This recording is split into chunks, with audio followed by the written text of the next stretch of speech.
Blake. Good morning, sir. Can I call Jonathan Evans, please? Take God in your right hand. Repeat after me. I swear by Almighty God I swear by Almighty God that the evidence I shall give that the evidence I shall give shall be the truth, shall be the truth, the whole truth, the whole truth, and nothing but the truth. and nothing but the truth. Nothing. Thank you. Please sit down.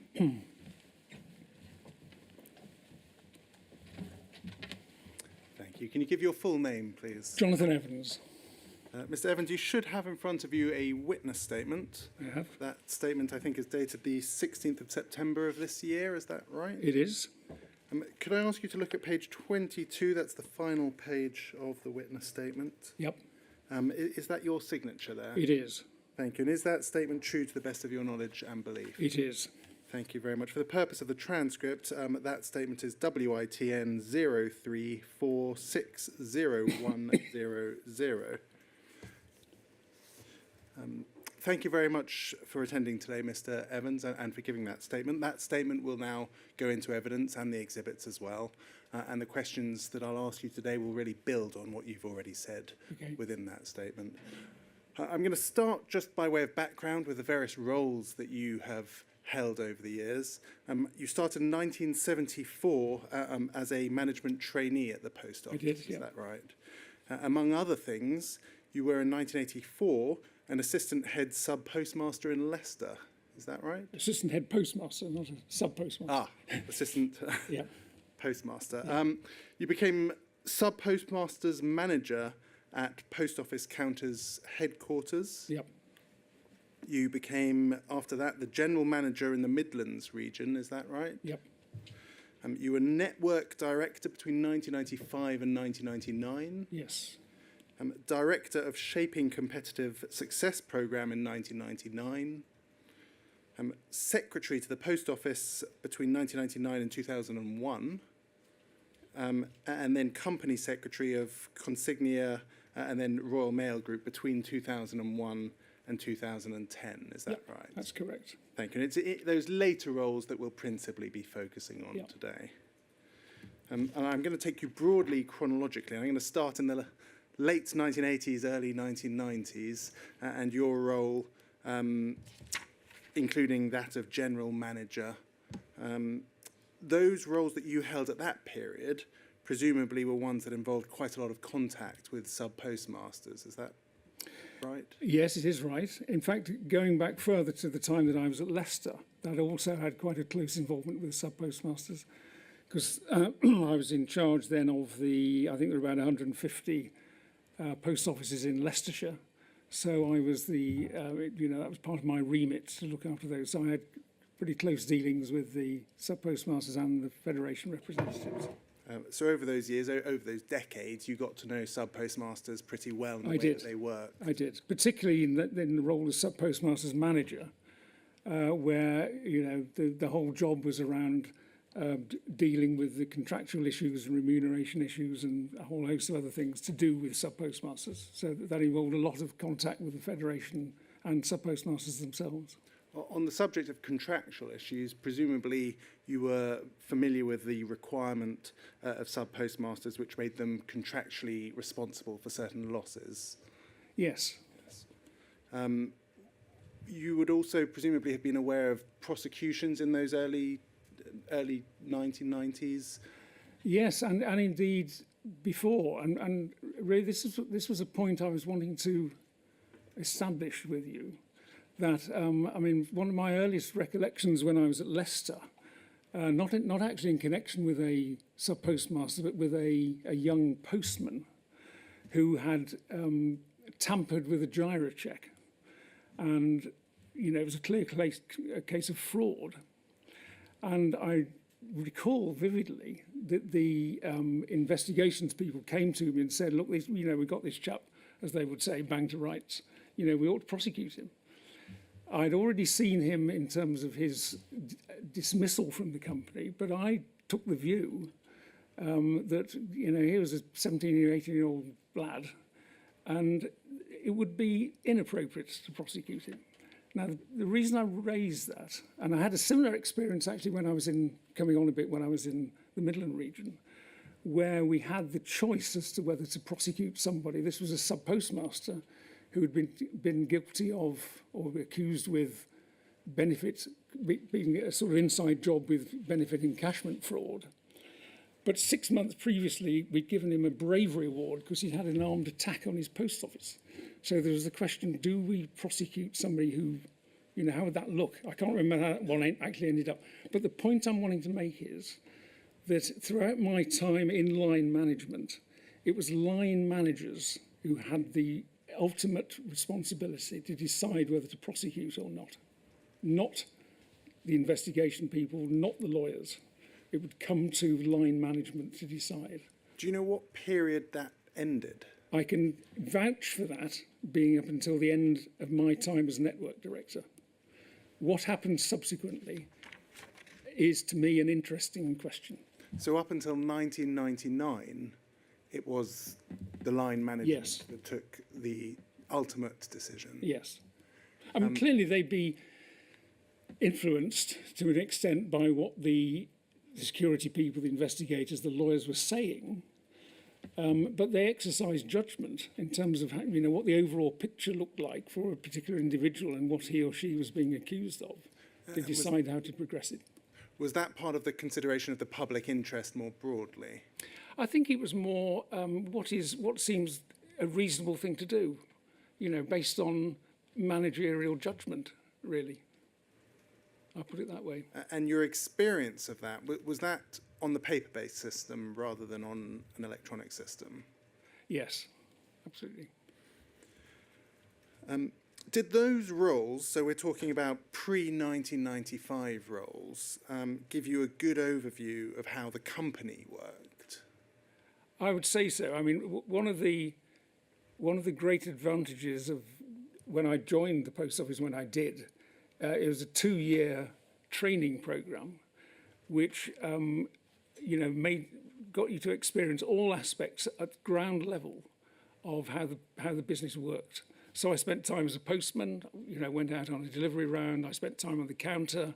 I'd served customers on the counter. I was present when people did a balance. It gave me that sort of understanding of how the business operated. Now, there was an awful lot, of course, that I didn't know. I mean, in those days, a counter clerk would have gone on a 6-week training program, before they were let loose on the customers. But I think I had a pretty good understanding of how the business worked, yes. And particularly, having experienced the business, as you can see, I went from being the personal assistant to the post office chairman to assistant head postmaster in Leicester, from the working with the board right on the shop floor, as it were. I was very fortunate to have a pretty broad experience of what the post office did.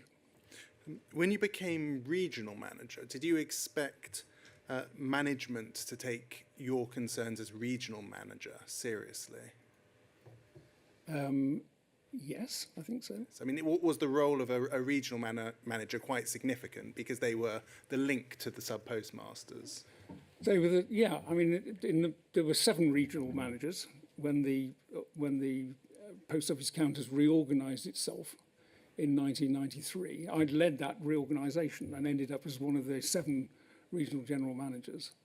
And they were, so in the Midland region we had 1,500 sub-postmasters, and we made a point as a team of, the team in the Midland region, of having our meetings not just always in Birmingham, but we went out to different parts of the region, held meetings there and invited sub-postmasters and staff to come and meet us. So we tried to establish that link with the people that, after all, we saw it pretty clearly that if we wanted, to give good service to our customers, which is what the business was about, we needed to make sure that the people who gave that service understood exactly what we were trying to do, and we wanted to get close to them. You spent some time on both sides, so as regional manager and then up the chain in senior management. Do you think senior management took the concerns of the regional managers seriously? I'm sure they did. I became network director and then had the 7 regional general managers reporting to me. So I can tell you that I did take they were not shy in coming forward with what they thought was going on. I'm going to move on to your role as network director. So you became network director in 1995. Can you just tell us briefly what that role encompassed? I suppose the best way to describe it in terms of how other organisations would have called it would have been operations director. So I was really there in charge of the day-to-day operation of post office counters. So that, as I said, the 7 regional general managers were reporting to me. So ultimately, you know, all 19,000 post offices, however many there were at the time, I was in charge of in terms of their day-to-day operation. So we were looking at the quality of service they gave, their staffing arrangements. We were into different forms of contract that we were experimenting with, as well as just making sure that as I say, the day-to-day operation of the business ran well. And in that role, were you part of the leadership team within the post office? I was a director of post office counters, yes. Yes. Was that a role as network director, a role that was more involved in the day-to-day lives of sub-postmasters than perhaps other people at that level within the company? I think it would be, yes. I'm going to look at our first document, and that is POL 000-31271. This is an August 1996 document that was written by Bob People addressing the Automation Change Programme.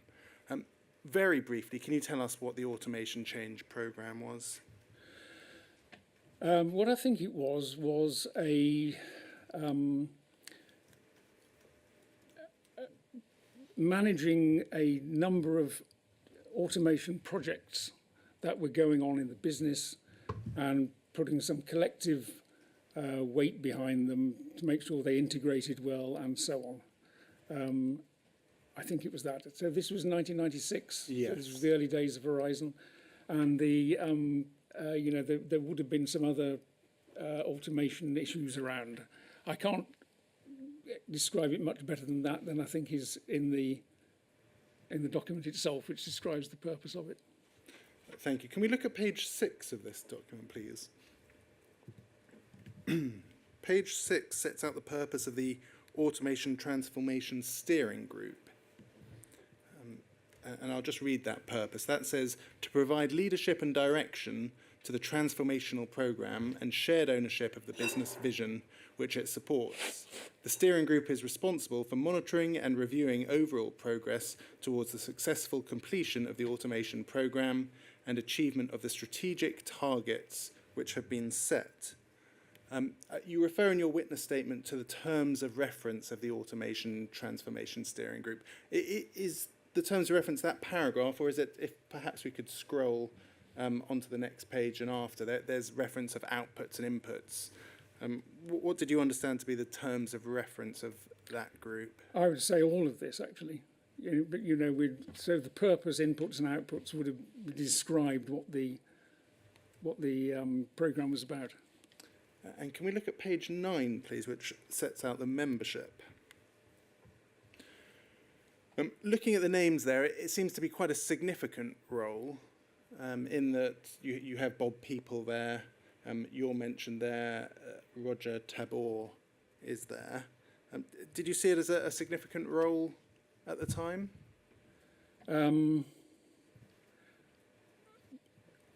To be perfectly honest, I can't think now what I thought at the time. It clearly was an important collection, important grouping of people, and the role they were doing was important because automation and the automation transformation was significant for the business. So I think it was right that I was connected with it. But there you've got the personnel director, the strategy director, the finance director, myself, Paul Richard, I think you've seen the development director, and some IT people beneath. So yeah, it was a significant. Would it be fair to say that you were involved at quite a high level in the automation project at that early stage? Yes. and presumably as network director, you could feed into how that might impact on the ground. Yes, I suppose I would. Again, I have zero recollection now of actually how that worked or examples of it, but I would guess that was what I was there for, yes. I think we can take that down, thank you.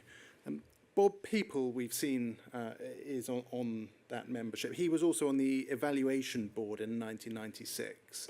Were you aware, either in broad terms or in specifics, of what was happening at that procurement stage? I was aware from the point of view of, Bob was a colleague and colleagues talk, but I wasn't involved myself in the actual selection process.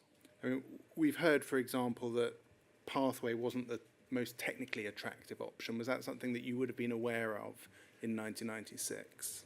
Well, this is where it's, where the memory can play tricks. I'm certainly aware of that now.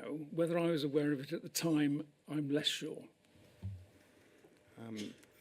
Would you have been aware, for example, that one of the reasons Pathway succeeded was that they were carrying a greater risk, in particular relating to fraud? Is that something you remember? I do. Well, I remember it said a different way, that because there was the need for whoever the supplier was going to be compliant with PFI arrangements, which therefore involved a significant transfer of risk, that ICL ticked that box more than the other applicants did. Yes. I was aware of that. And we've seen in a document, I don't need to bring the document up, but discussion of a need for a proactive management stance towards Pathway because of certain concerns at that procurement stage. Were you aware of that need? I can't say that I was. I mean, again, it's one of those points that I now am aware of. But what I was aware of 20 years ago, I can't be certain of. I think perhaps in broad terms, would you have been aware that they weren't necessarily the best provider on some aspects and needed to be carefully managed? I don't think I'd even go that far, actually, in terms of what I was aware of at the time. I don't think. I can't recollect thinking that, if you see what I mean. We've heard from some witnesses who say that Pathway underestimated difficulties with rollout. And we've heard the counter view from Mr. Todd and a paper that was produced that said that Post Office Counters Limited couldn't have reasonably believed that the post offices were fit for automation. What was your view at that time of the physical condition of branches and whether they had been sufficiently taken into account of at the procurement stage? Well, knowing the range of premises that sub-post offices were in, ranging from, bright, shining crown post offices to small rural offices that were in, somebody's front room or in a church hall, or in one case in the Midlands, would you believe, a converted pigsty. It was no surprise that there would be difficulties when installing the equipment in all of those. Now, whether the estimate as to what would be required to do that was miscalculated, I don't know. I don't know who was assuming what in terms of what that commitment would be. Because you weren't party to that level of discussion. I was not party to that. Are you aware of Pathway having been given an opportunity to investigate individual branches, or perhaps not being given an opportunity to investigate branches? I have no recollection of that. I feel it would be unlikely that we would have prevented them from investigating. And I mean, all sub-post offices are open to anybody to go and have a look. Okay, you can't get behind the scenes, but I mean, you can get a good impression of what sub-post offices and all post offices are like by visiting them, and there's no bar to that. How clear would it have been during your period, for example, as network director, that many branches would have been, for example, without a computer or relying on a telephone line. Sorry, so you mean pre-Horizon, how many? How obvious would it have been to either an IT professional or a member of the public That there was no computer in the office? that there were many branches, for example, without computers or who Well, relied on telephone lines? All would have been without computers unless the sub-postmaster, him or herself, had one for their own purposes. I'd be very surprised if there were no telephone lines, because, I mean, we needed to access them and they needed to call us. Does that answer the question? I'm not too sure. Well, I suppose you spent every day as network director getting information about the network, but how obvious would it have been to somebody outside of your role as to the state of post offices and their technological state? Well, I think the general view would have been that it was fairly minimal, actually. I can think of some sub-postmasters who did have their own, minor EPOS system. There was I forget the name of it, a Michael Jackson system or something like that some sub-postmasters did get into. I think maybe Edward Jackson or something. Whoever it was, yeah. It was, Unlikely to be Michael Jackson, perhaps. yeah, sorry. But other than that, pre-Horizon, computers were not much in evidence in post offices, if that answers the question. What was your view as network director of how realistic the project was at that stage? I think I saw it as daunting, just on the sheer scale of it. And I knew that there were, a number of sub-postmasters, particularly those, although not necessarily those who were older, that were looking at it with a bit of trepidation. The thought of having to deal with computers. I mean, but you bear in mind this is, 20 odd years ago, when computers and use of technology was far less prevalent than it is now. There were some people who were concerned about it. So I think I saw, yes, there were the physical problems, and as we got into the live trial, the Federation certainly represented those to us. There were problems with sub-postmasters not being able to put the kit in, and what are we going to do about, moving the furniture around and all that sort of thing. But I think I was equally concerned that some sub-postmasters would just not buy into or just feel unable to cope with what they were being asked to cope with. And I know some did leave. Some decided, okay, this is the point at which I'm going to leave I'm going to sell my business. Now, we tried to encourage them not to do that, but there was a bit of that about. At that stage, did you think the project was achievable? I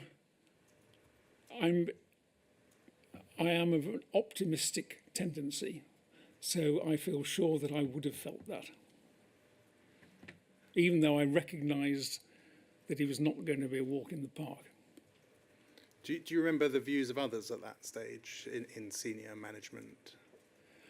I think senior management were in a very positive frame of mind. I mean, the thing to remember here is gaining the government's commitment to automating the post office network, and even more so to gaining the future business from the benefits agency, which was a third of the income, was a colossal prize.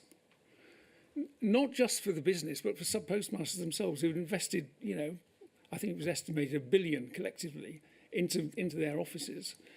So to get the assurance that here was the government wanting to make sure that the post office was computerised and locking in benefits agency business for a number of years was a colossal prize. So we were wanting to maximise the positive on that, and therefore doubts at the time as to whether all this was achievable were, I think, subsumed in, if you like, the euphoria of actually getting this agreement in. I'm going to move on to the summer of 1997, a period when you were still network director. Can we look at NFSP 50279, please? This is an NFSP meeting of the 28th of May 1997, addressing automation. Is this something that you remember at all? Well, it's interesting. This I think I put it in my witness statement that I don't remember it. In fact, I'd even go so far as to say I don't think I was there, but I do stand to be corrected on that. Because it's not clear who was there, because if you look to the end of the document, you'll see a list of people mentioned, and it couldn't conceivably have been all of those who were at the meeting. Absolutely. I mean, perhaps we can turn to page 5 of the document. There's an ID key there, and you're certainly on the ID key, so you're named even if you're not present. Yes. I mean, the whole of the County's Executive Committee and all of regional general managers, I feel pretty sure they were not all present at this meeting. But they were given, I'm willing to be corrected and say that I was there. I don't know, but I have no recollection of it. But I think the real important thing is that this was typical of meetings that were taking place between ourselves, the Federation, and in this case with Pathway. And, this gives you the flavour of the issues that were around that needed addressing. Can we look at page 2, please? It may be that you're not able to help, but I want to try and understand those first 3 bullet points, if we can. It says there, expert support, outlet-focused case notes, collating information generated by all parties involved, keeping outlets informed and up to date, who owns this communication process. Are you able to assist us with what that might mean? I don't think I can say much more than the words say themselves, really. It seems to be centred on harnessing the information that was coming from individual trial offices. I think this was the point at which this meeting would have taken place, and this is what it refers to. And perhaps it's saying how can we share information that is coming from them all, and who is owning the communication to make sure that that happens. I suspect that's what it's about. And the second bullet point, robustness of communication network for systems. And then third, sub-postmasters not reporting all system errors, distorting error rate figures. That seems to speak for itself. Yeah. Were you aware of that at that stage? No. Well, I have no memory of being aware of it. And it says action by, that's the PDA, Yeah. The Programme Delivery Authority. Yeah. Do you recall any steps taken at that stage to address those kinds of problems, such as underreporting? I'm afraid I don't remember any specific actions in that respect, no. Could we turn over the page to page 3, please? Now, it's halfway down the page. The urgent need for guidance of kit specifications, counter layouts to enable new sub-postmasters / those who wanted to modernise outlet prior to automation. And it's got, in the action column, PR/JU. Now, we know from the key that's Paul Rich and yourself. Is that something you remember at all? I think I do have a vague recollection of this, not in connection with this meeting, but this was effectively sub-postmasters saying, proactively, that if, my office needs a bit of adjustment in order to get the Horizon kit in, let me take the opportunity to modernise it more widely than that. So let me know the specification of what's going to come into it, so I can build that into, a refurbishment of my office. I think that's what that was about. At that period, so 1997, were there concerns being raised about the fitness of the infrastructure that existed in branches? I think the concerns were coming from individual sub-postmasters. Now, how widespread that was, I don't know. But I can certainly, as I think I've said before, I can recall instances where people were unsure about how the kit would actually fit in their perhaps cramped premises. I mean, you've described some quite basic post offices. You gave one particular example. Yes. Were you receiving concerns in 1997 that post offices might not be ready for automation? I'm not sure whether they wouldn't be ready, but that they would require some modification. I was certainly aware of that. And given the size of the network, would that be quite a large number required modification? I couldn't say that.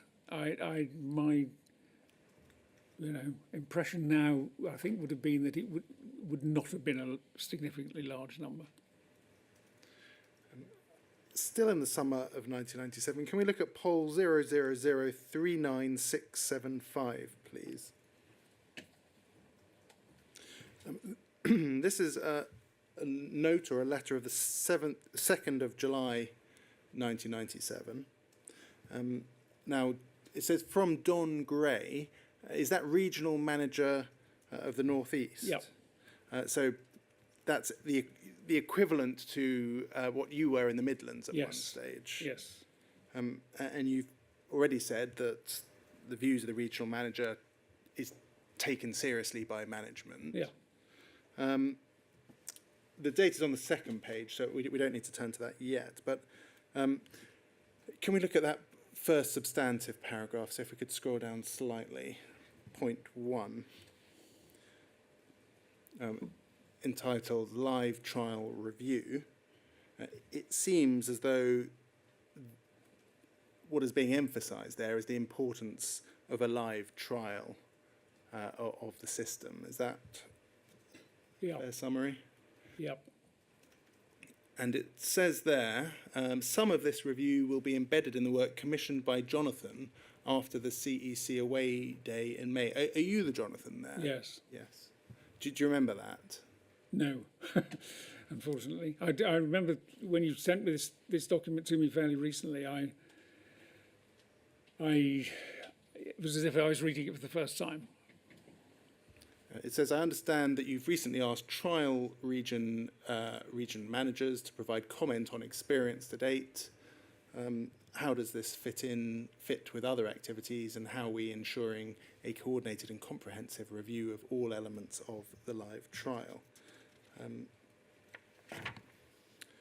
That's number 1 on the list there. I mean, I know you don't remember reading this, but do you think it would be fair to say that that was seen as the most important issue? At that time? It was an important thing to be doing. Yes, absolutely. Can we I think the RLMs, incidentally, I think they were regional liaison managers. I think they were set up. I mean, I may be wrong on this, but they were set up to be in the trial regions, of which I think there were 2. To be the main conduits for information coming from the live trial. I think that was their role. So that paragraph is really talking about the importance of the live trial and obtaining sub-postmaster feedback through regional liaison managers. Yep. If we could keep on scrolling over the page, it seems as though Mr. Gray is also concerned about ensuring a fitness for purpose specification. Do you remember that? Just have another read of this. I can read it out for the record. It says pathway work quality. What measurement systems are we putting in place to verify the standard and sufficiency of implementation? This is particularly pertinent in the context of the WTL and subcontractors, where we stand to incur additional costs if we do not exercise proper control. Have we any plans to establish a clearly defined fitness for purpose specification nationally, which satisfies not only Horizon implementation, but also supports our business requirements in the longer term? Is that something you remember at all?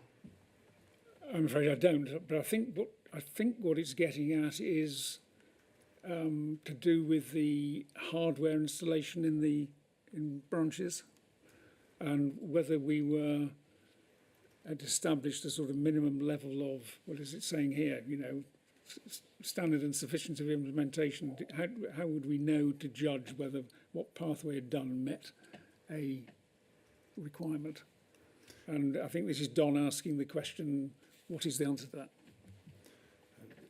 So is a fair summary of that letter that the regional manager there is emphasising the importance of live trials and also the importance of ensuring sufficient specification, essentially, so that the system works? Well, be careful. I'm not sure whether it's about whether the system worked or whether the hardware could be satisfactorily installed. I Yeah. think that was mainly the focus on this. I'm going to move to 1998. You were still network director. And can we look at poll 000899931, please? Yes. Now, this is a document that we've recently provided you with, and it's a very long document. I don't need to take you to any real specific page of that document. Can you just tell us what it is? What it seems to be is the sort of, as it says, a foreword, sort of call to arms to people to understand what Horizon is going to mean in terms of operating instructions, and please comply with what this document sets out. Perhaps we could scroll down the page because it's got your name at the bottom of the forward. Yeah. And then if we keep on scrolling, it's some sort of instruction manual or manual for, is it for sub-postmasters? I think it's more for managers of sub-postmasters. It may include sub-postmasters as well. Was it part of your job at that stage to get the network ready for Horizon? I think that was more the Horizon team's role. I mean, clearly we were working together on it, but that was I think this document was produced by them. Incidentally, I have, again, I'm sorry about this, but I have, even though this looks a significant document, I do not have a recollection of it. No. Do you know why you might have been writing the forward? Is that because you had responsibility for the overall network? I think it might, yeah, I think it would have been that, and Perhaps we can keep scrolling. what the contents were really, who are the recipients of this, were people who would have been ultimately in regions, therefore under the network director's control. At this stage, were you having conversations directly with ICL about how ready they were? Me personally, no. Was there a reason for that? The reason was that others were doing that. It was not my role to engage with them on those issues. Do you think it would have been helpful for them to have discussed, for example, the fitness of the individual branches with the network manager? Network director? I can't think they would have been unhelpful, but I'd like to think that they were getting as much information as they could from their main contacts without needing to do that. And I'm sure if they felt underprovided with information, they, I think, could have asked for it. Were you providing that information up the chain? I mean, who in Post Office would you have been providing updates about the state of individual branches? Oh gosh, I don't think it quite worked like that. There was no. I don't think there was any sort of database of the state of post offices, if you like, and how that was changing. But in broad terms, who would you have been updating about the state of readiness of the network? I don't think I would have been updating anybody, actually. Whether that was going on in the PDA, in their dealings with ICL, I don't know. So where would management have been getting their information about how ready post offices were for this automation project? I don't recall, and there may have been a process in place to, in some way, consolidate that information as to what needed to be doing in groups' offices and aggregating all that up. I can't remember it if there was. There could have been. Yes. I mean, you can see how it's quite important that you were one of the people who had a close liaison with sub-postmasters, that management find out about what's going on in individual branches. Was that somebody else's role to inform management of that kind of information? I'm not sure I'm quite on the same wavelength as you on this. I think whether a particular branch was capable of easily receiving the Horizon kit was an almost individual case-by-case basis. So the thought of aggregating, what is the overall status of the network to receive Horizon, would have meant adding a lot of apples and pears together to come with an answer. And I'm not sure that was either done or necessary to be done. I think the key thing was on the ground, office by office, how difficult would it have been or how easy it would have been to install the equipment. I don't recall any, as again, I stand to be corrected, but I don't recall any, system for recording all that. So do you think it's unlikely that the message would have been received by senior management about the state of readiness overall of the Horizon, of the post office network? Unlikely that it wouldn't have been received. I think it is unlikely that it would have been received.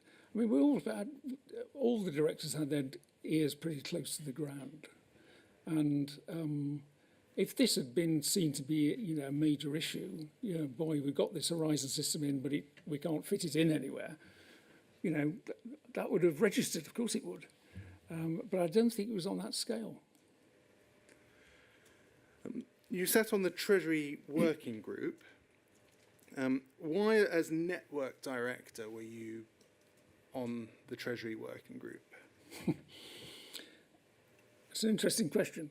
The answer might be best given in one of the documents you have. Yes. It's some minutes from the Treasury Working Group. Do you want me to give you the number? Certainly, if you have it. It's poll 000289090. Okay. We'll be coming to that document shortly. Okay. Perhaps you can just say in very broad terms why you thought as Network Director you were the representative. Well, you'll see from those minutes that in the meeting before I attended, there was a discussion at that meeting as to would it be a good idea to have somebody from Post Office Counters as part of the group.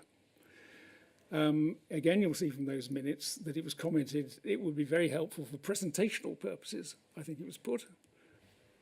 And also that it should be somebody who did not have a connection with the negotiations then underway with ICL.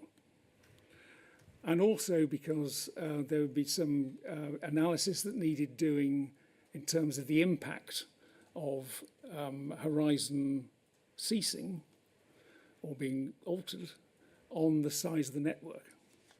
So I think from a combination of all those things, the fickle finger of fate pointed in my direction. So on the one hand, it's because although you were from the post office, you were independent of the discussions with ICL. Yes. But on the other hand, it's also because as Network Director, you knew about the potential impact on the network of cancellation. Yes. And people in my team in head office, got some modelling ability to work out what those consequences might be. We've heard about issues with the Benefits Agency in 1998. And I'm going to look at the minutes that you've just been talking about. First, we'll look at poll 000-28642.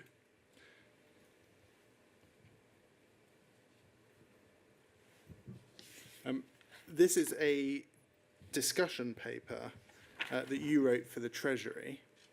Now, in your statement at paragraph 18, you refer to three options in play at that time. The three options were continue as planned, continue without the benefits card, or cancel Horizon. And this document that it's over the page, is about option 3, i.e. cancellation of Horizon. Can we look at paragraph 2 and below, please? Option 3 envisages the immediate cancellation of the entire Horizon project, and you set out there some of the implications. The first one being confidence would be lost in Post Office Counters Limited. From the moment of announcement of Horizon's cancellation, the commercial sub-office market would discount the asset value of post offices, thereby triggering the initial stages of a spiral of network decline. Can we move on to page 5? And can we look at paragraph 14, please? Paragraph 14 is POCL's response cost reduction while maintaining network stability. The cancellation of Horizon, the impact of ACT and the consequent income/footfall loss all have the potential to damage POCL's finances and network. These effects would be offset in part by the pace and manner in which ACT is introduced, the speed at which alternative technology could be brought in, and the consequent capacity of POCL to offer banking and other products. Unmanaged network change itself would undermine the capability to develop new income streams, and if it is to be avoided, action would need to be taken to protect the network from collapsing between the timing of the Horizon announcement and the period at which replacement technology and new business income streams would kick in. Can we go over the page, please, to the conclusion? That's paragraph 19. That says, in its basic format, option 3, so that's the cancellation, leads to a smaller business with much reduced and still unstable network, and POCL still making a considerable loss. If POCL responded as outlined in this paper, it could potentially hold on to the network, but would result in being a heavily subsidised business. This is because ACT eats into POCL's income and footfall before alternative technology can deliver sufficient replacement customers and income. Offices would need to be subsidised to keep them viable, but too many customers would have been lost for POCL to fight back to do more than level off and start marginally to reduce the subsidy. There also remains the very real risk that the subsidy would not achieve network stability, particularly if any announced package is not seen as credible. Consistent with other evidence that we've heard, this paints a pretty bleak picture of cancellation. Do you agree with that? It does. And was it your intention at that time to make clear to government the bleak picture? It was undoubtedly, that was the intention. It might have been called at the time, well, if it was done now, Project Fear, I suppose. But it was painting a, I mean, you know, this is not fanciful. This is what easily could have happened. And the message that's being communicated is that there is a need for speedy automation. Yes. And I think the important thing is to managing the confidence levels of sub-postmasters. That's what really this was getting at. Particularly the risk of what we call their unmanaged closures. This is sub-postmasters just of their own, you know, will, deciding I've had enough, I'm pulling out before the value of my business sinks even further. And that would have been a real risk, because then you would have had where we, you know, obviously like to keep post offices well spaced out between each other, and that would have potentially resulted in a you know, not a very good network, and that's what we were aiming to avoid. The message that's communicated isn't about individual post offices closing, though. It's about the impact on the network, and then the impact, no doubt, for Post Office Counters Limited as a viable company. Yeah, but the impact on the network is the impact on sub-postmasters. You know, the network means the number of sub-post offices. And if individual sub-postmasters are going to decide we no longer want to be part of this, that would have been the result.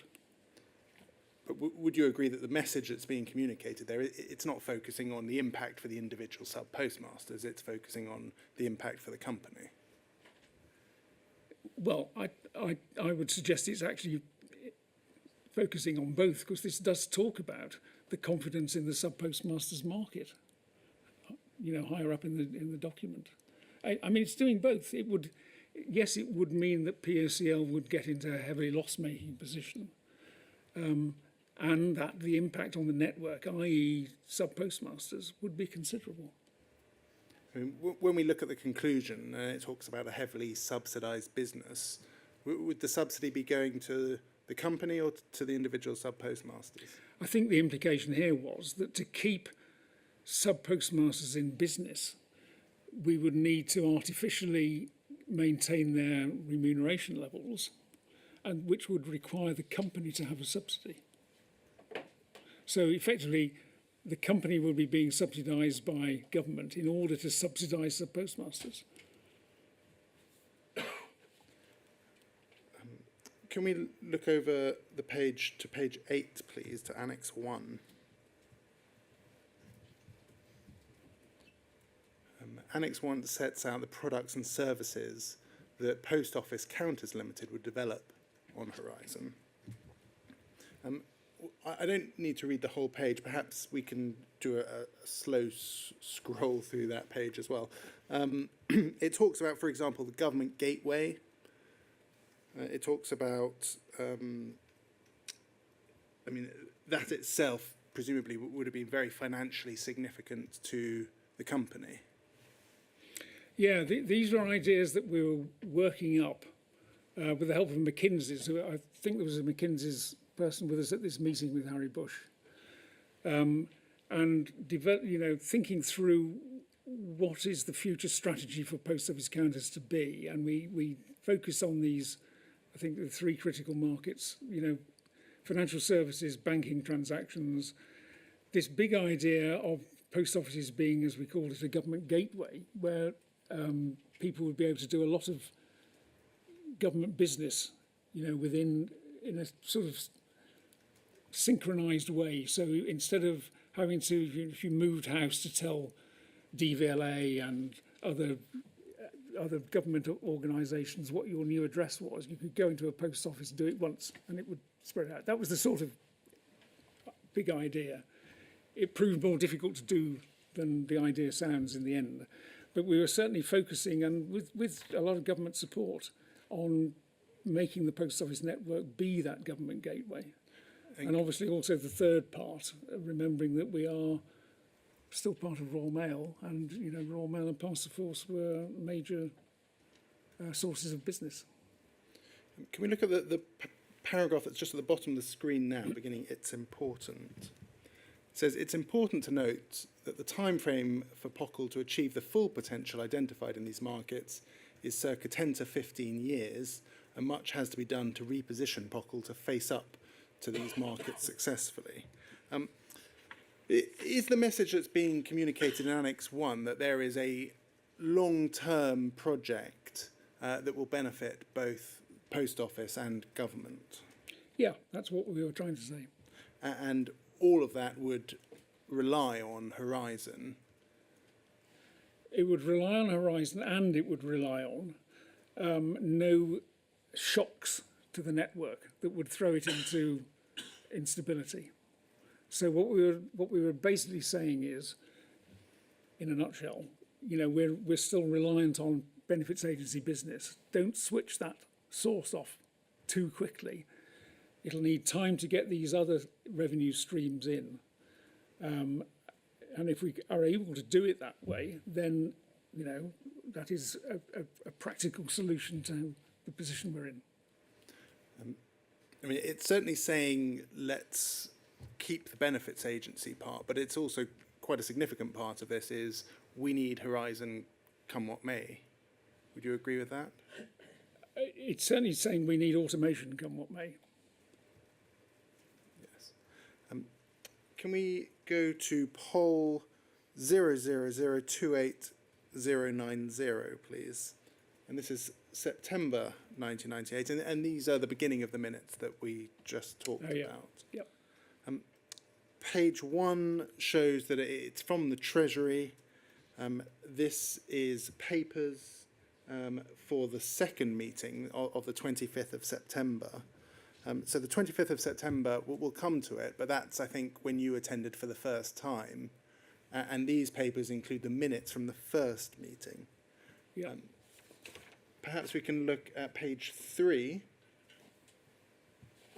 Included in the papers for the second meeting is a list of who attended the Horizon Working Group, and you are there listed as the sole representative of the Post Office, for reasons that you've explained.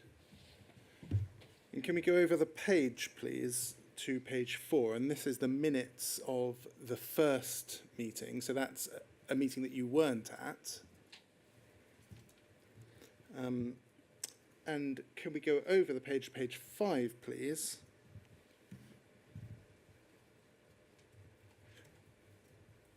To paragraph 2. So this is the purpose of the working group and membership. I'm just going to read for the record part of the second paragraph. Membership of the group was discussed. Sarah Graham, who was Sarah Graham? Sarah Graham was a senior official in the Department of Social Security. Suggested that both the Benefits Agency and Post Office Counters Limited should be represented on the group. On the one hand, it was important to keep the negotiations separate from the work of the group, and this might be difficult if they were included. On the other hand, there was presentational value, not to mention advantages in terms of speed, since they would need to be closely involved in the work on fallback options with having them represented. It was important to overcome Pockle's view that they were separate from government. Was that how the government saw it at the time? Depends who you mean by the government. I think there was a view, I suspect, amongst officials that because of the stance that Post Office Counters had been taking on some legal issues connected with how the Horizon contract could be terminated, that they, and I think the next meeting came onto this as well, that POCL at one stage could be blocking ministers' wishes because they had an implicit veto in terms of whether the Horizon contract could be cancelled or not. I think that's what this was getting at. Was it in any way an attempt to rein you in as an independent company? That might have been in Sarah Graham's mind in saying all this. What was your feeling at the time? My feeling at the time it was actually that I was there almost. If you go on to read the next bit, the BA and Pockle would be included in the working group, but on the understanding that there may need to be some meetings without them present. So I think I was feeling, I was part of the B team on this. There was the A team, who were the government officials who, could have their, as I think it says later on, do their brokering between individual government parties. I think I was there. I mean, perhaps I'm looking at this now a bit more cynically than I did at the time, but for presentational value, so they could say, oh, we've involved Post Office Counters in this, and also that the bit about separate from government could be explored with a representative who was there. Did you feel political pressure at that time? I didn't feel political pressure, no. I think the debates we had, having said everything that I just have said, were pretty good. There was a lot of open discussion around what could happen, but it was pretty clear, nonetheless, where individual members of the group were coming from. Did you feel, as somebody who wasn't, say, the chief executive or the chairman at this meeting, that you were chosen in any way because you were less senior? I don't think I felt that, apart from seeing how the POCL representative was being positioned in this paragraph 2, which itself was effectively saying we really only want somebody to join this group who isn't connected with the negotiations and who, well, all the rest of it, you know, who is there in a way only when we want that person to be there. Because the big negotiations will go on between government officials and ministers without both benefits agency and post office counters people there. Yeah. Did you feel comfortable being part of that group at the time? It was pretty challenging. Whether it was comfortable, I mean, as I say, my recollection is that the tenor of the meetings was very businesslike and constructive. So, yeah, I thought I think I played a part. Let's look at the minutes from the second meeting. That's poll 000289091, please. This is the 25th of September meeting. You can see there at the bottom it says minutes of second meeting follow. And can we turn over the page to page 3, please, which is where the minutes appear. And if we could scroll down, we can see on that occasion you were attending. So that, I think, was your first meeting. Yep. Would you agree with that? Yeah, I think that's right. Can we turn to page 5, please? And can we look at paragraphs 10 and 11?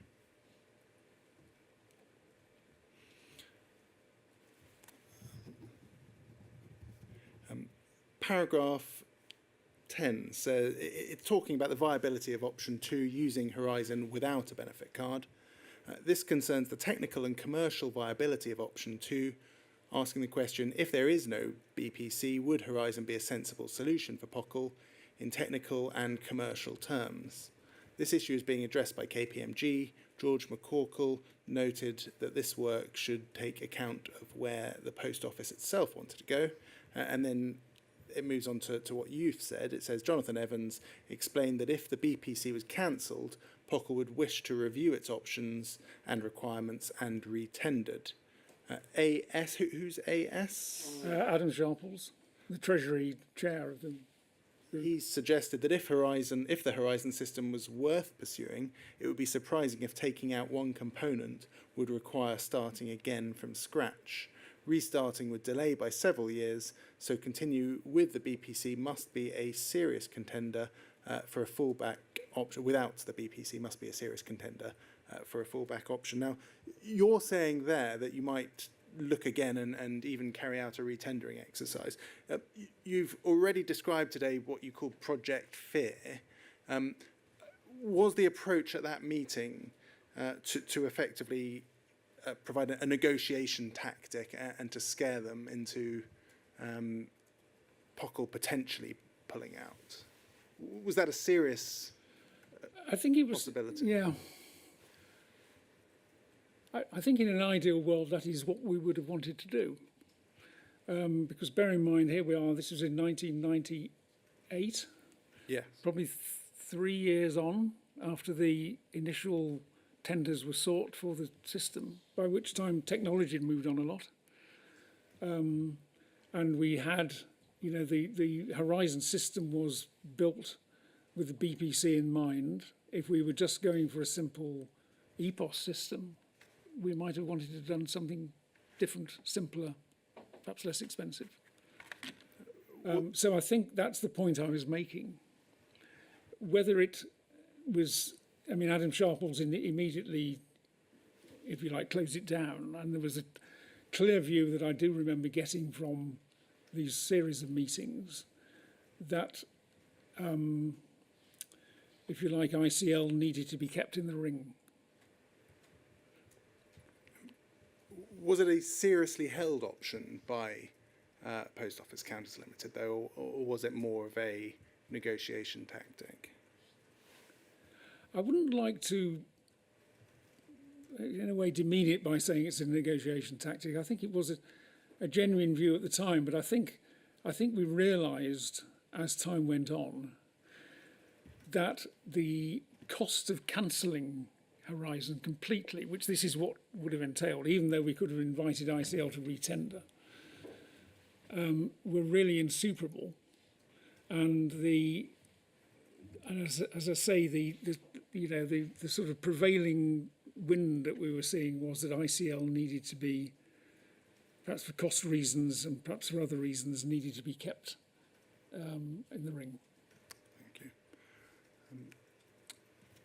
So that brings me to an end of one particular topic. It might be a good opportunity to take a short break. 15 minutes? Okay. Thank you. Okay.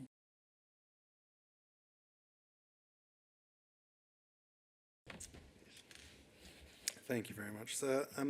We were in 1998, and I'm going to go towards the end of 1998 now. There were contractual discussions taking place, and we're going to look at some of that paperwork.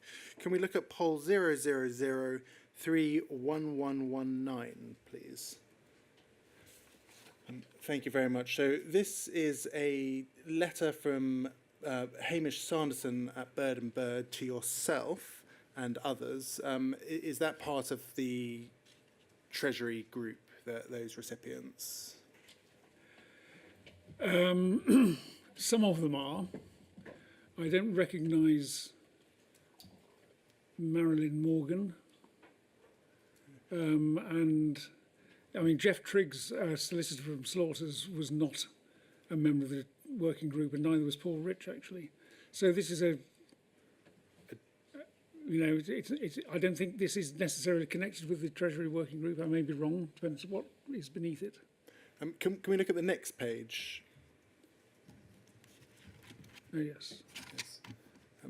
Do you remember receiving this kind of correspondence? I remember receiving this kind of correspondence, yes. And do you remember this one in particular? Not explicitly, no. You certainly received it. I certainly received, yeah, I'm not doubting that, but it's not one that's stuck in my memory. Can we look at page 12, please? So the document's all about ICL proposals from the 9th of November, and it's renegotiation discussions. And on page 12,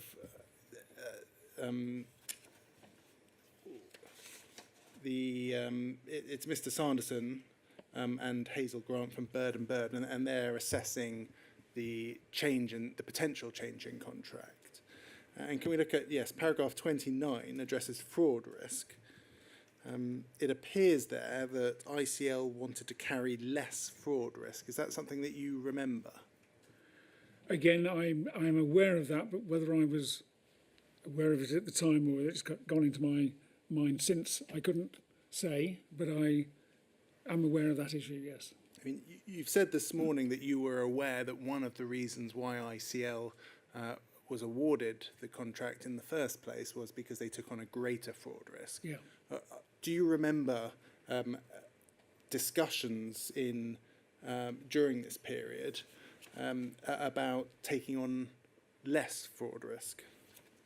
I don't remember the discussions, but it is certainly in my mind that was an issue, and therefore discussions must have taken place. But I don't ever remember being actually party to discussions on that. I may have been, but it's not within my knowledge now. And perhaps if we can scroll down to acceptance, it says there, Pathway propose wide changes to the acceptance procedures. Broadly, this would result in final acceptance occurring before live trial. And perhaps if we could scroll down to 32 and 33. 32, the second half of that paragraph says, as a result of certain changes, the public sector parties would find it almost impossible to terminate due to failure to achieve acceptance once the live trial had been completed. This is because it would be almost impossible to prove the failure to achieve acceptance was due to the exclusive default of Pathway. There are certain contractual discussions that were taking place there about acceptance. Do you remember emphasis being taken off of live trial prior to acceptance? I must put that in the same category as before. I am certainly now aware that that was an issue, but whether I was aware of it at the time, I don't know. I mean, we looked this morning at documents from 1997, such as Don Gray's memo, which placed importance on live trials. Do you remember that at some period in late 1998, for example, ICL were trying to decrease the emphasis on live trials? Again, I don't recall that. And, back to what we were saying before about my involvement in the Treasury Working Group was because I was not involved in the negotiations with ICL, even though this document was copied to me, and I accept that. The negotiations with ICL and the implications of what's in here, I was not involved in. Though I willingly accept that I may have been at the time aware of what was going on, but it was not in my ambit to deal with it. I mean, this particular memo was only sent to you and Paul Rich in terms of the post office counters Yep. recipients. Do you remember why you and Paul Rich may have been the only post office recipients of that kind of information? Or certainly Paul would have been in the forefront of this. Perhaps I was sent it because of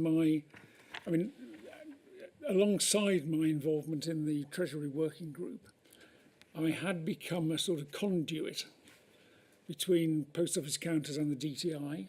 I had a pretty close semi-formal, informal relationship with David Sibic at the DTI, and was therefore able to gauge what was going on. So it may well have been because I was perceived in that role that I was copied into it.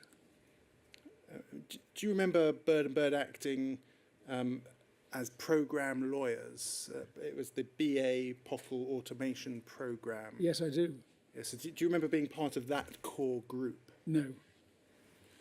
Can we look at Poll 000399895, please? Again, this is another document. This is the 13th of November 1998. And again, similar contractual discussions taking place. Could we scroll down on that page? Again, ICL discussing an ICL proposal. Can we look at page 3, please, which is a memo again from Hamish Sanderson and Hazel Grant at Bird & Bird. And this document at page 30, can we go to page 13, please? And scroll down to paragraph 29 and below, thank you. Again, very similar to the earlier one. It addresses fraud risk and says that Pathway proposed significant changes to the provisions for fraud risk, effectively departing from the tendering position. And then it goes on to talk about acceptance, and again, it talks about acceptance before live trial. It says broadly they envisage final acceptance and loss of termination rights occurring before live trial. Is this a document that you recall at all? It's the same as the previous one. I acknowledge that I was sent it, but as I was not directly involved with the negotiations with ICL, it was not something that I picked up and ran with at all. That was for certainly Jeff Triggs, the lawyer, Paul Rich, I think, and others in the commercial arena in POCL who were dealing with that issue. Looking at this document, it looks as though there is a movement away from what was envisaged at the procurement stage, those kinds of discussions that you've said you had with Bob People early in the procurement stage. Was that something that you recall at all? again, and put that in the category of I am certainly aware of it. It's in my mind. The extent what I knew at the time, another question. I think I probably did, because this was in a way was the move away from the PFI basis, and therefore I was conscious that that was happening. I'm pretty sure. You know, in essence, that's what was going on, and I think I would be aware of that. Yes. Do you think that the mindset changed at the post office to effectively try and accept what was on offer in order to salvage the situation, even if it was not what was originally procured? I think it was a bit of that, yes, but you know, conditioned by the financial consequences of not following that route, and also, as I think I alluded to earlier, there was a certain sense coming from government that, as I say, ICL needed to be kept in the ring. Yes. I want to stay with 1998 and look at one discrete issue, and it relates to Bird and Bird. Can we look at poll 000286686, please? This is a letter of the 11th of November 1998. Can we go straight to page 5, sorry? It's a letter from Slaughter and May, from Jeff Triggs at Slaughter and May. You are one of the recipients, the top of the copy list. Do you see your name there? Yep. Is this something, do you remember this kind of correspondence from Slaughter and May? In fact, I can say that I remember this letter. So this letter is talking about Hamish, who we've seen was the Bird and Bird lawyer. Can we scroll down slightly? And it says, the conflict issue seems to me entirely clear and simple. The fact is that in certain areas we would like Hamish to do one thing and DSS would like him to do another. Can you tell us about this issue, please? Well, what was going on here, Hamish, who I don't think I ever met, actually, but he was the lawyer for the programme, i.e. the joint BA Post Office programme. Therefore, he wasn't a post office lawyer and he wasn't a BA lawyer. I think what was going on here was, Jeff Triggs had a wonderful way of getting to the grips of it, and you know, feeling like the little boy staring at the Emperor's new clothes makes you sit up and think. And what he was really getting at here was that effectively the DSS appeared to have commissioned Bird and Bird, i.e. Hamish, to conduct some work for them, which was not really programme commissioned. So he was, in Jeff's view here, he was actually in conflict and therefore shouldn't have done that. Can we look at another document? It's poll 000398880. And can we go over the page, please? Thank you very much. Sorry, the page before that, page 2. Thank you. This is actually from you to Robert Ricks at HMT, and it's the second paragraph there that I wanted to take you to. We understand that a submission is being prepared by Hamish Sanderson on behalf of DSS. We should point out that he has not been instructed to do this in his capacity as a programme lawyer. Is it fair to say that in late 1998 there were tensions with Hamish Sanderson and Bird and Bird and the direction that they were going? I think that's fair, yeah. Can we look at poll 000399933, please? This is a letter to you from the DSS. It's from Sarah Graham, who was a civil servant at the DSS. Can we look at paragraph 2, please? It's the 30th of November 1998. She says there, I'm sorry that there appear still to be issues that concern you around the provision of advice by the joint programme lawyer. Given the need to get something sorted out in time for us to put forward our respective submissions to the Treasury this evening, we did not have the opportunity to discuss what the continuing concerns are, but I'd be glad if you could take me through them before too long so that we can resolve them once and for all. In the meantime, you suggested that a way through for this particular work would be for DSS/BA to commission work independently from Hamish.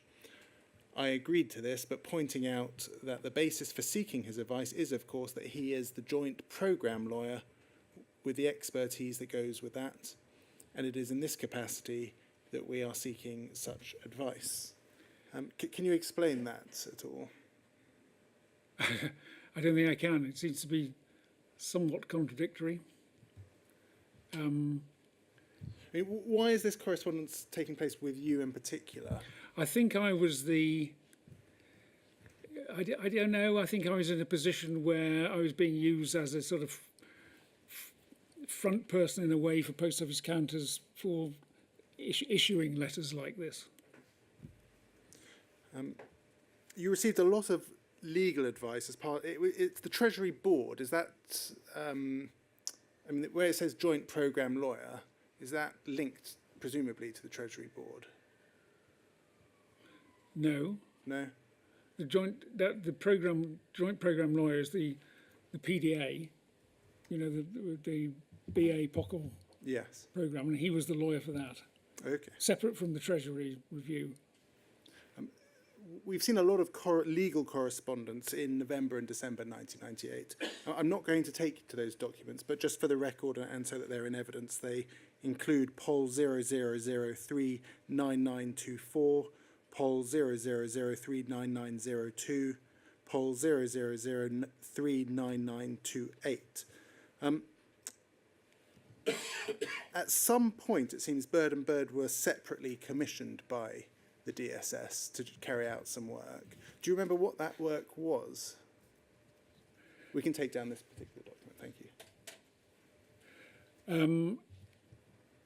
In my mind, although I don't think I ever saw it, was the who were they? Project Mentors report. So perhaps we can go to Pol 000388829. This is the December 1998 Project Mentors report, and I think we've seen Dave there was Dave Miller. Can we go over the page to page 3, please?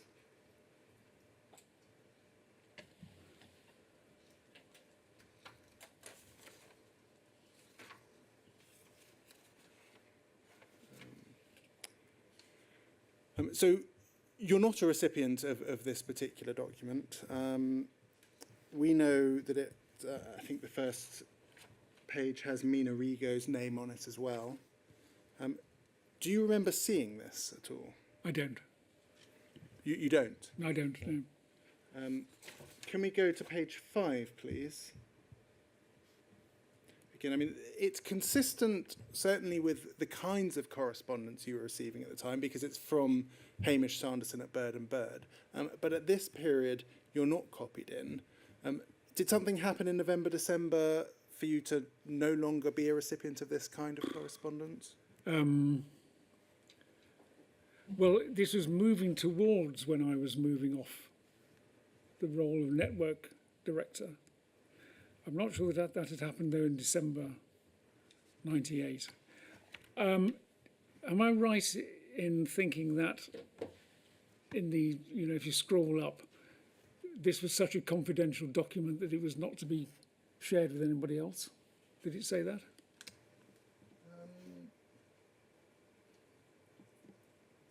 Well, it certainly says on page, if we go to page 3, paragraph 3,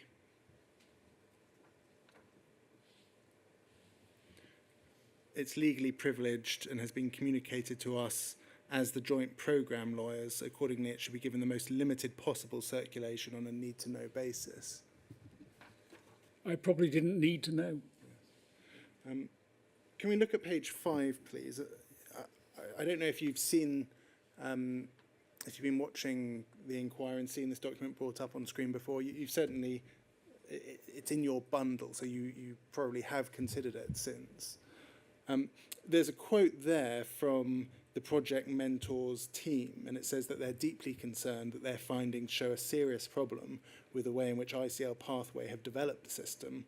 The impact of this is likely to be that there will be failures to meet essential user requirements, causing the need for extensive rework before the system can be accepted, and potentially operational problems if the system is rolled out. And then can we look at the report itself, which is at page 8.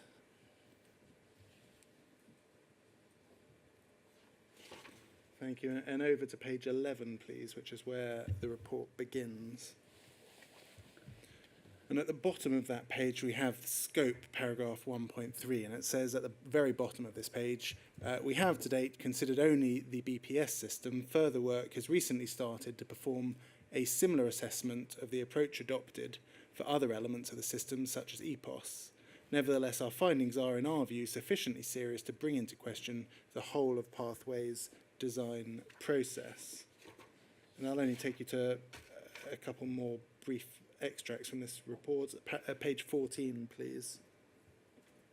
And it's 2.4.3. It says there, they've grave concerns at the same lack of professional analysis, which will be apparent in other areas as they come to review them. And the final paragraph, it expresses concerns in the EPOS system.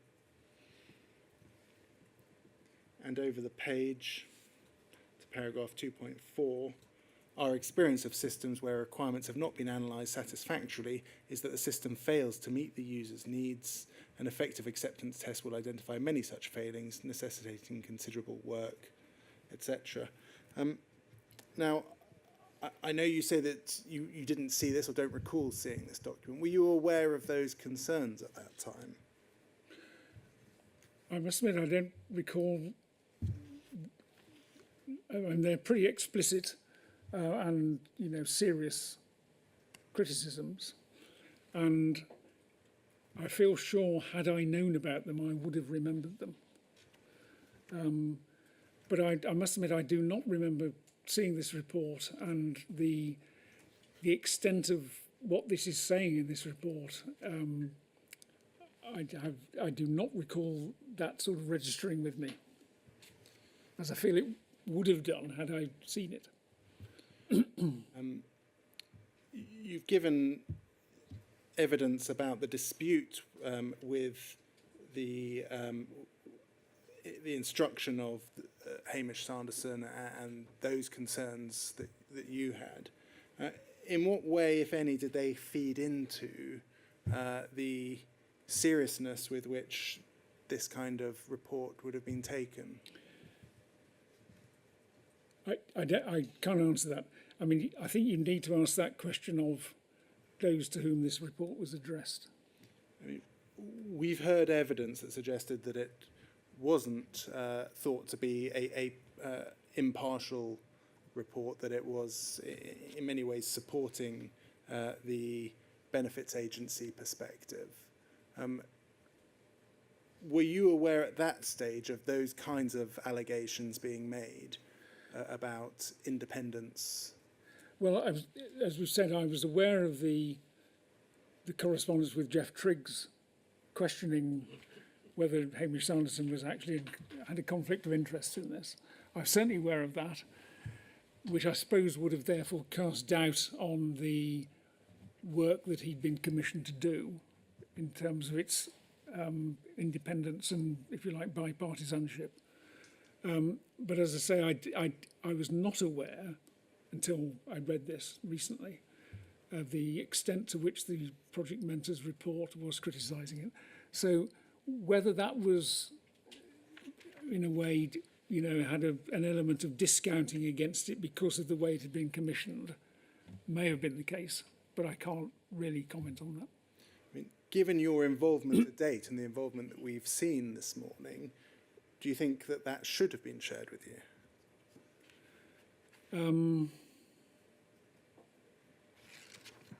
Well, I had confidence in those who were dealing with these issues, and I'm not sure that I would have had anything new to contribute to it. I mean, it expresses some significant concerns about the Horizon system. Yeah. Who should have known about these concerns? Well, who was this report sent to? Perhaps we can look back again at page 5. 5 is the original distribution list, so that's Paul Rich from Pockle. Yeah. But then if we go to page 3, it seems to have made its way, The same people. same people, but then page 1 we have the message from Mina Rigo to Dave Miller. Yeah. Do you think that was raising it sufficiently high within the company? Well, I think you've hit on a point that may have influenced whether people were seeing this as a, objective, independent view. Whether that, whether that incorrectly resulted in the comments that have been made in the report not being surfaced, I don't know. I mean, given that there may have been the assumption that this was a slanted report, right or wrongly, was that, therefore discounted too quickly? I don't know. I mean, looking at it now, of course, I'd have wanted to have explored a bit more exactly what they were saying. I doubt that we had the time at the moment, when all this was happening, to do that. But I can only agree that it does raise some important questions. And knowing what you know now about what ultimately happened, do you think that there was certainly some substance in Project Mentor's concerns? It'd be hard to say no to that, wouldn't it?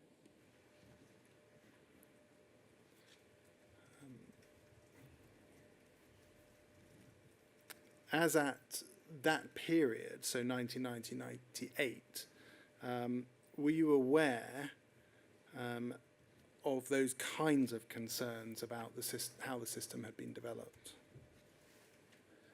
I don't think I was, other than in general, if you like, unease about how ICL was performing.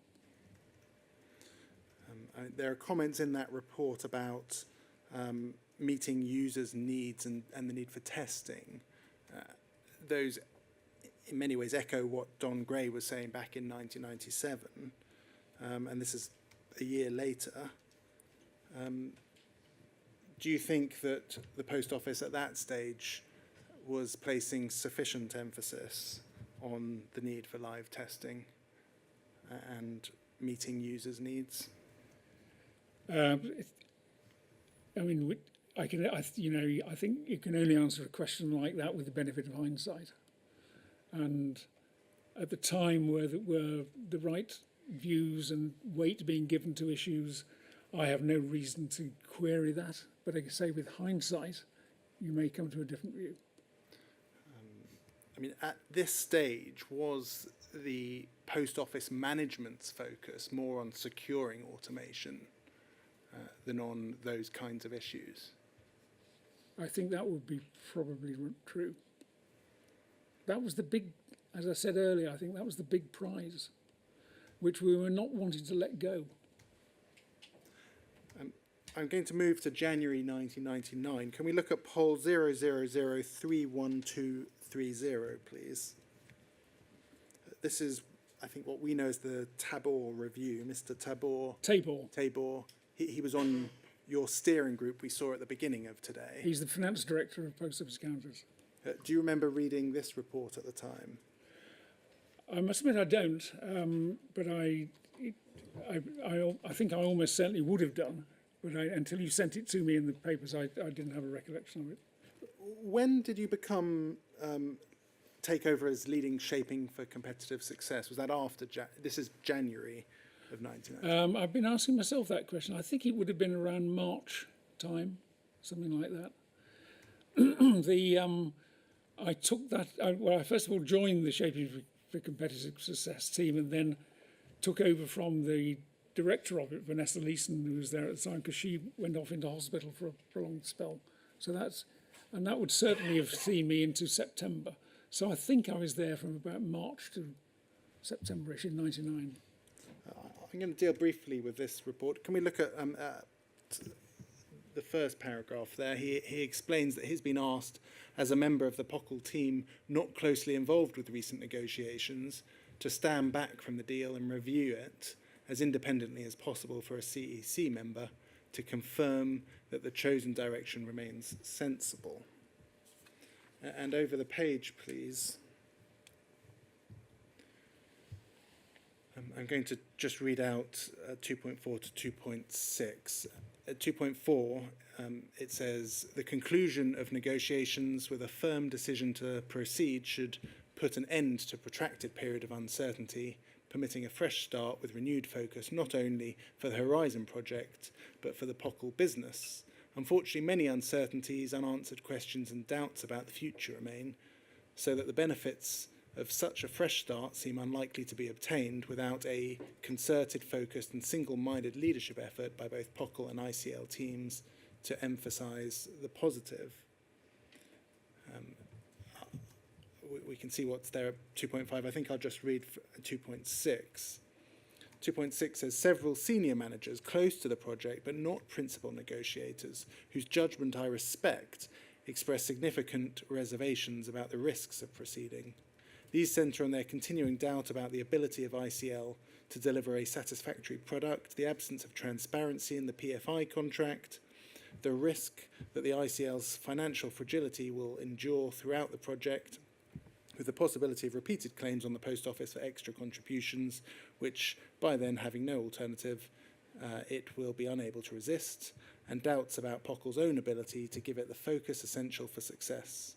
Obviously, observation of the track record so far offers reasonable foundation for such views. Did you know who those senior managers were who were referred to there? I don't, but I think I would claim to be in sympathy with what that is saying. With that expression, senior managers close to the project but not principal negotiators, what kind of person would that be? What would their job description be in terms of a manager? Are we talking regional managers or are we talking something higher up? Could be regional managers. I don't think it would be anybody higher up, because the only higher up from Roger would have been Stuart Sweetman, who was obviously involved in this. They'd be, there were other directors of post office counters who were not directly involved in the negotiations with ICL. Senior people who could have been regional general managers. Perhaps those, like Don Gray, who got first-hand experience of the live trial. I don't know. I think he does list, doesn't he, who he's spoken to further down, which may. I don't think he names the people who have said that they have those concerns. Were you aware at that stage, January '99, of significant reservations about the risks involved? Yeah, I mean, there was. I think I put somewhere, what we were dealing with here was finding what is the least bad deal to go with. In fact, I think Roger may have put it like that, which therefore implies there was, some unease about proceeding the way that we were. Because, the project had got so late, we were having to renegotiate. There was big question marks over the financial numbers and so on. And so, sure, people were not, gung-ho saying this is all going to be fantastic. There was some doubt. But to go ahead with the deal seemed to be the best route. I think we can, if we look at page 6 of this report, it's 2.24, the summary there seems to be the same as your evidence now, which is, in summary, it's 2.24, yeah, there are drawbacks and uncertainties with going ahead, but they're not greater than those associated with termination. Going ahead will require very heavy single-minded commitments to Horizon and to the partnership with ICL in order to minimise the drawbacks. And then it moves on to recommendations. And the first recommendation, it says it's of great importance for the credibility of the Post Office, not just POCL, that it should be seen to have judged the debate correctly and made the right decision. And could we go on to the next recommendation as well, 3.2? POCL's commercial success will now depend heavily on Horizon. It will not have funds for alternatives. And then it says at the end there, shaping for competitive success will need to ensure that organisation boundaries facilitate effective operation of Horizon and the ICL partnership and not make it gratuitously more difficult. Now, as someone responsible for shaping competitive success, are you able to explain what that means to us? Yeah, shaping for competitive success was a very far-reaching reorganisation of the whole post office group. Prior to SCS, the business was split into raw mail, letters, parcels and counters. What Shaping for Competitive Success was doing was effectively creating a series of market-facing business units and some service delivery units. It was a sort of a model that was in vogue at the time for organising businesses, which actually resulted in, as far as PSL was concerned, the business unit that was previously called Counters being split into, I think, at least 3 units: Post Office Network, a market-facing unit, I think, and one for cash handling and distribution, something like that. I can't remember the exact detail. What Roger was saying here was, in the process of splitting the business up like that, let us not lose sight of the importance of making effective use of Horizon and the ICL partnership. Because SCS also brought with it, inevitably, a considerable change of personnel. There was a lot of people finding new jobs. I think you've already heard, Dave Miller moved on to something else and Paul Rich moved on to something else and so on. So in the middle of all that reorganisation activity, Roger was making the very fair point that let's not drop the baton. And the thrust of those recommendations and the summary, would it be fair to describe them as pinning significant hopes on Horizon at that stage? I think he was really saying, look, chaps, this is now the only game in town. We've got to make it work. Okay, we've all had the go at, we're concerned about this, we're concerned about that, but now we've got to make this work. And therefore, let's single-mindedly try and do that. Can we look at poll 0006988, please? And this is the 11th of February 1999, so it's a month on, and we're back into certain political discussions. By this stage, there's another option in play, which is the smart card option and a benefit account. And what I want to understand is the relationship between yourselves and the DTI at this stage. And perhaps we can look at the very last sentence, last paragraph on that page. It says, while we were there, that's David Sibic, I think, spoke to John Bennett. The proposal had been put to ICL a fortnight ago.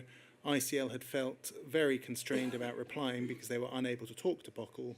They valued the emerging strategic partnership with us and didn't want us to do anything to damage it. Over the page, they only had replied to HMT on a factual basis of what might be possible technically. They would want protecting on all the costs sunk into the BPC if this change of tack were to be followed. The main upside they saw was getting BA out of the picture. David expects next steps to be some ministerial discussion, possibly over the weekend / into next week. Crucial will be the view from number 10. Please remember, we're not supposed to know any of this. Now, by that stage, you had told government that the cancellation would have dire implications, and you had also emphasised the importance of Horizon. Was it usual for the DTI at this stage to be acting as some sort of back channel between yourselves and ICL? I think I mentioned earlier that I sort of developed into the role of being the conduit between Post Office Counters and DTI with David Sibic. this was an example of that, where, I mean, you know, he was very good in terms of trying to keep us in the picture about what was going on. Because at this time, I think it's fair to say that the Treasury Working Group, if it was continuing, I don't think I was any longer involved with it, because I think they'd now gone into the, if you like, the A team that was working on it. David was giving us just a bit of intelligence about what was going on. And he used me as that conduit. So, yeah, this is an example of a communication through a back channel. And looking at this document, at that stage, was the commercial protection of both the Post Office and ICL the main focus of discussions with government? When was the date of this? Sorry, can we go back to the first page? It's the 11th of February 1999. I can't remember what stage things were at that point. I mean, I think you've seen from other correspondence that I think I noticed, you know, the involvement of Number 10 with other government departments in formulating the way that ministers wanted the outcome to be. Where that was all at the 11th of February, I don't know. I think you need to sort of cross-check it with that. But what you have here, though, is just the output of where David saw things currently were. Would it be fair to describe February 1999, the Post Office and the Department for Trade and Industry combining their efforts to try and salvage Horizon together? I think there was an element of that, yes. I mean, you know, DTI recognised the threat to the Post Office network as much as we did. And we read over the page, crucial will be the view from Number 10. What was your understanding of that? I think David was telling me that really now, because I think you're aware, or I think I put it in my witness statement, that there'd been a ministerial reshuffle, and getting a clear ministerial direction was proving difficult for them. And they then involved Number 10 in trying to get guidance on what should be the way. So I think that's what this is referring to.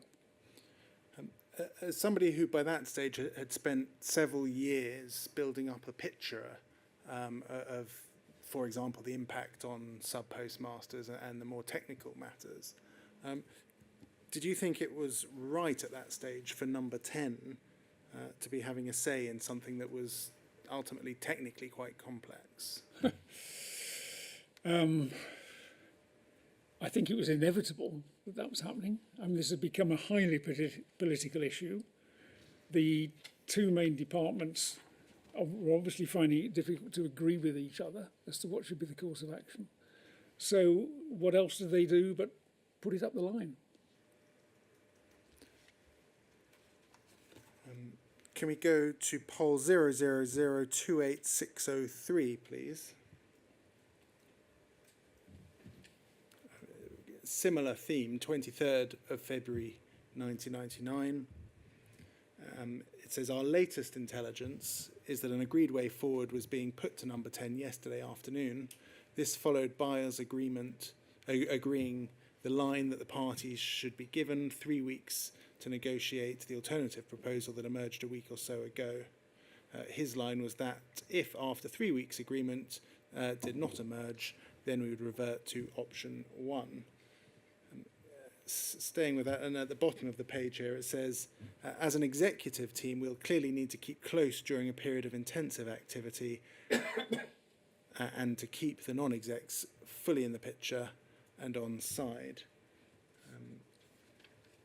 That's an email from Stuart Sweetman that was sent to yourself, and it was, I think it was originally an email from Stuart Sweetman to Neville Bain, John Roberts, Richard Close, and Jerry Cope.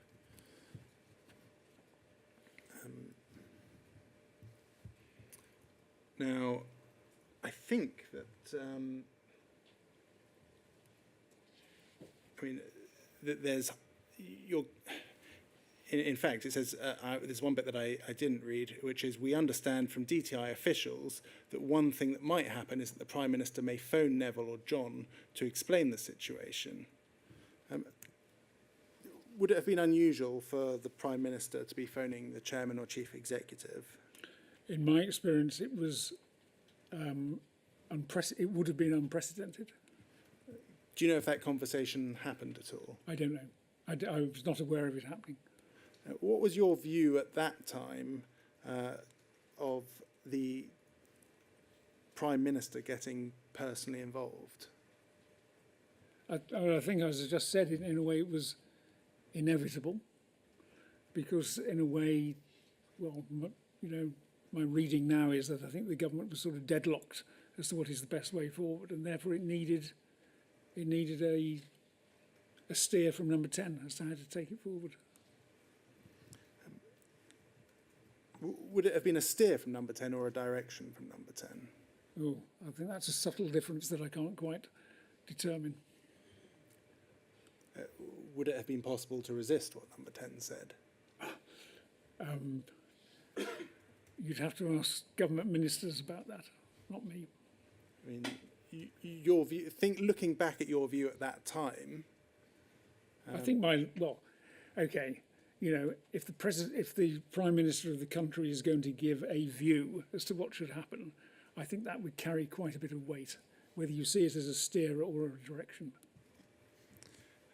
Can we look at NFSP 00000187, please?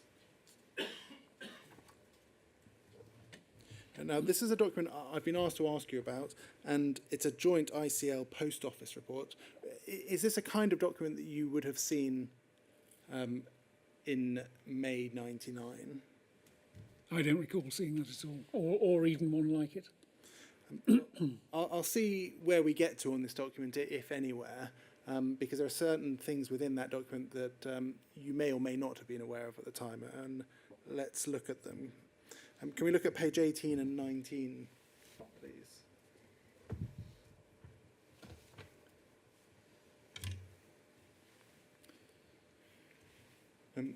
This seems to be feedback in respect of North Wales and the North West/North East.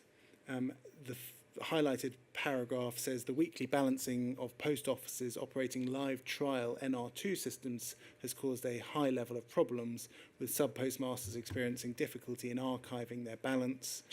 This has been coupled with confusion and difficulty in reaching the appropriate support desk. And one of the solutions is additional support from both POCL and ICL Pathway has been utilised in supporting NR2 post office balancing, both centrally and in specific outlets. This has helped resolve and reduce the number of issues. However, the underlying causes must still be addressed, as the volume of problems cannot be sustained. Over the page, South Wales and South West/Midlands. Issues and concerns, the second one there, the major operational difficulties that have been experienced relate to office balance and trends. The number of trending related issues for the 103 live trial offices has reduced significantly from that experienced with the 204. That's seen as a training issue. I know that you say you didn't see this particular document, but were you aware in that period of operational difficulties relating to the sub-postmaster's ability to balance? I think I must have been, because although I don't recall seeing this report, I see it's dated May, so I think I would have gone off to group at this stage, having doing the SCS job. But I think prior to then I would have been aware of that there were issues in the trial offices, yes, and it's not just from this sort of report, but we're also, as I think we've seen earlier, getting it from feedback from sub postmasters and the Federation and so on. So I don't think this would have been How was that kind of information fed back to you in that period?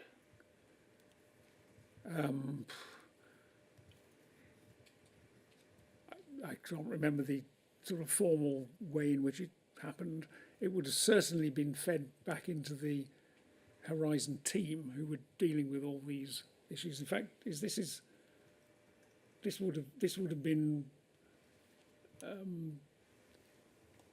prepared by them. They'd be working on it. This was before the rollout period, and in fact, I think before the benefits agency even pulled out. About a fortnight before, wasn't it? Yes. Given the concerns that were raised, for example, even in that 1997 note that we saw at the beginning today, about gathering sub-postmasters' views, was the impression that you got at that period that there still needed to be quite a bit more live trialling at that stage?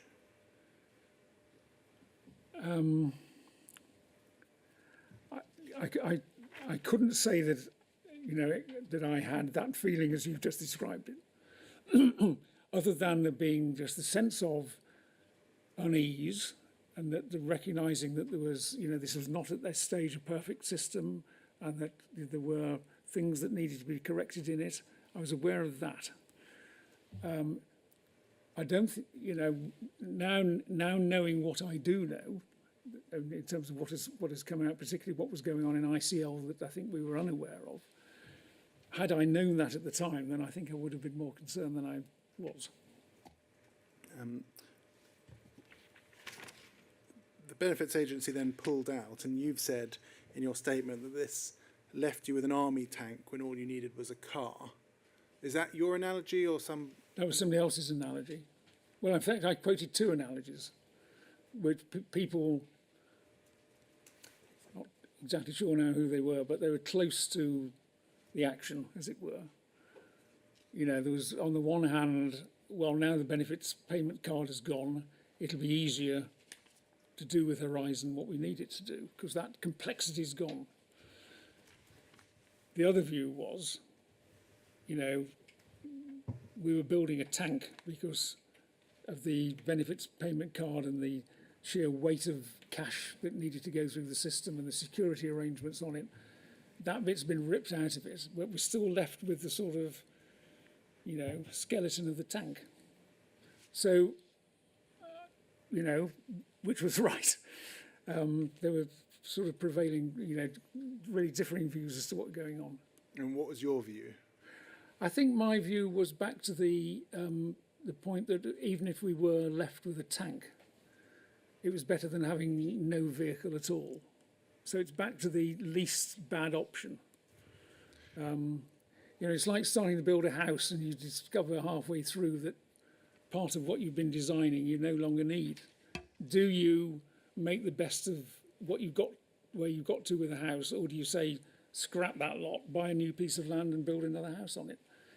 We were trying to make the most of what we got. And, for all the reasons, financial and political, that I mentioned, that's where we ended up. In terms of the tank analogy, was your view that it was too technically complex for post office's needs? I don't know what the person who described it as a tank was actually getting at. I did hear it described probably a couple of years or so later by, I won't name him, but somebody who came into the business afresh at a senior level, who said when he'd seen what Horizon was like and what it was doing, that it was highly overspecified. But that's not to say that it couldn't have done the job that it was needed to do. I think it's really saying that had we known where we ended up, we'd have gone for a less sophisticated system. And I say that not really knowing what I mean by sophisticated, but the sense was that we'd bought into an original system with the benefits payment card in it. That was at a much higher level of security specification and other facets than would have been needed had we known we were going to end up where we did.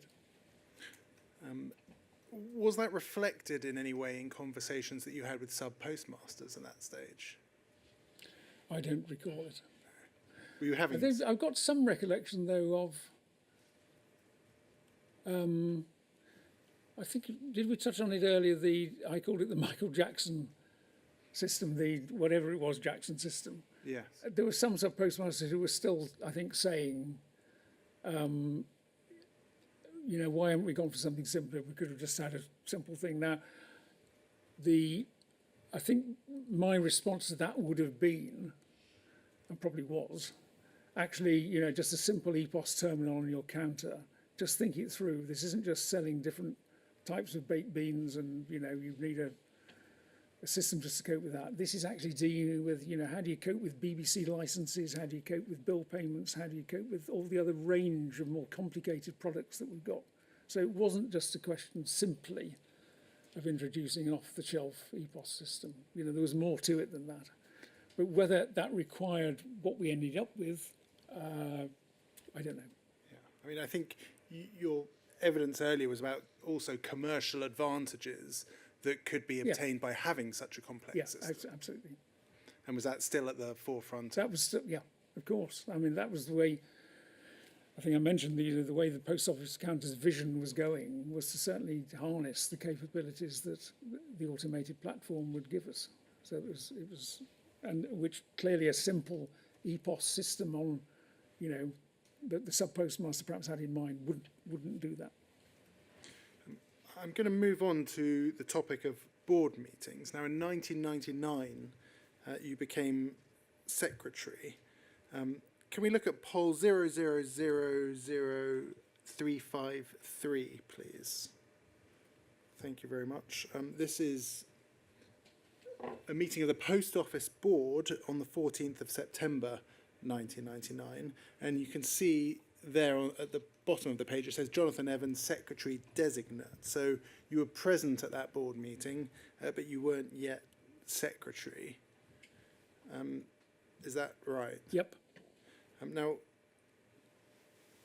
where it says Secretary Designate, it doesn't say Company Secretary Designate.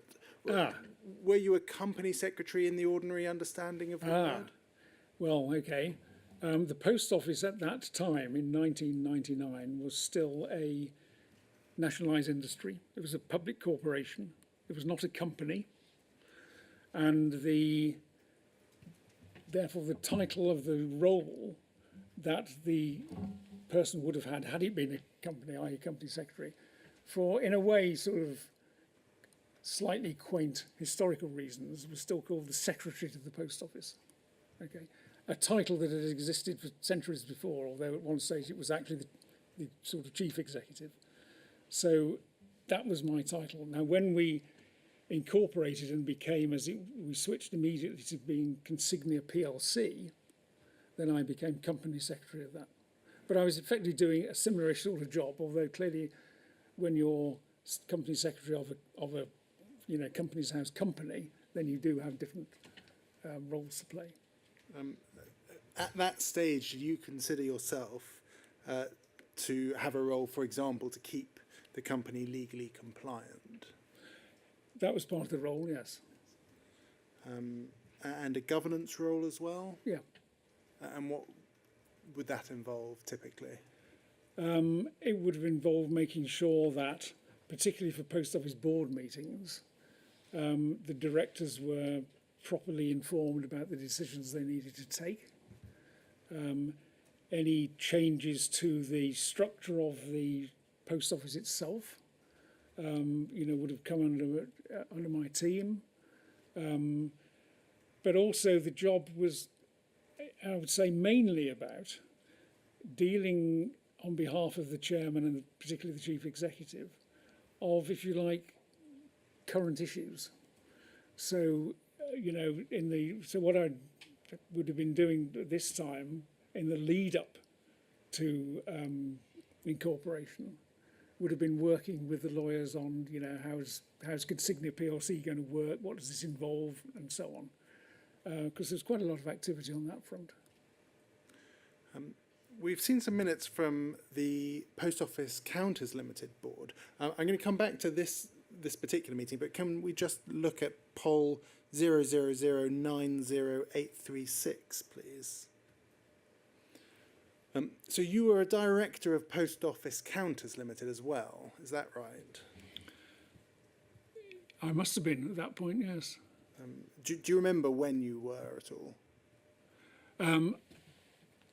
I became a director of Post Office Counters when I became network director, whenever that was, in 1995, and would have continued as a director until shortly after this, I think. Yes, this is, I think, effectively the dissolution of the Post Office Counters Limited. We've heard from John Roberts that the POCL board met rarely and it was effectively just to sign off the accounts. Is that your recollection? Yeah. Yes. I mean, Actually, it's quite an important point, this, if you want to pursue it just a little. absolutely. Post Office Counters, as a business unit, was created in the early 80s when, I mean, prior to then, you know, the thing that we now call Post Office Counters was just part of the, in a way, the sort of adjunct to the mails operation. And it was Ron Deering, who was chairman at the time, who had a clear vision that actually here was a retail business that really needed, you know, gouging out of the raw mail business and creating a unit on its own. And that was when the Counters business was made. But the creation of Post Office Counters Limited as a company was done for two reasons. One, it did give a bit more focus to it being a separate business unit, but it was actually done to give Post Office Counters more powers to do more types of business, because somewhat perversely, under the terms of, I think, the Post Office Act 69, the Post Office itself couldn't do types of business that Post Office Limited wanted to do, but it could as a subsidiary. So it was created as a legal means of extending the amount of business that could be done. But it operated as in a way, a bit of a shell. I mean, nobody who worked for Post Office Counters was an employee of Post Office Counters. Everybody remained an employee of the Post Office. So it went on like that, and yes, there were board meetings rarely held, but really as this one really, for sort of statutory purposes. These are the only minutes that we've been able to find. Were minutes taken of those other meetings? Oh, yeah. Yes. Would they have been similarly brief? Perhaps not quite as brief as this one. You know, there'd have been the signing off of the accounts, the reappointment of the auditors. You know, there would probably be not much discussion about what was going actually on in PSL. I mean, the kinds of things that we've talked about already today, those kinds of discussions about automation, about Horizon, about problems with Horizon, would those have been discussed at the board level of Post Office Counters Limited? I don't think they would. They'd have been discussed within the, whatever it was then called, the Counters Executive Committee, which was the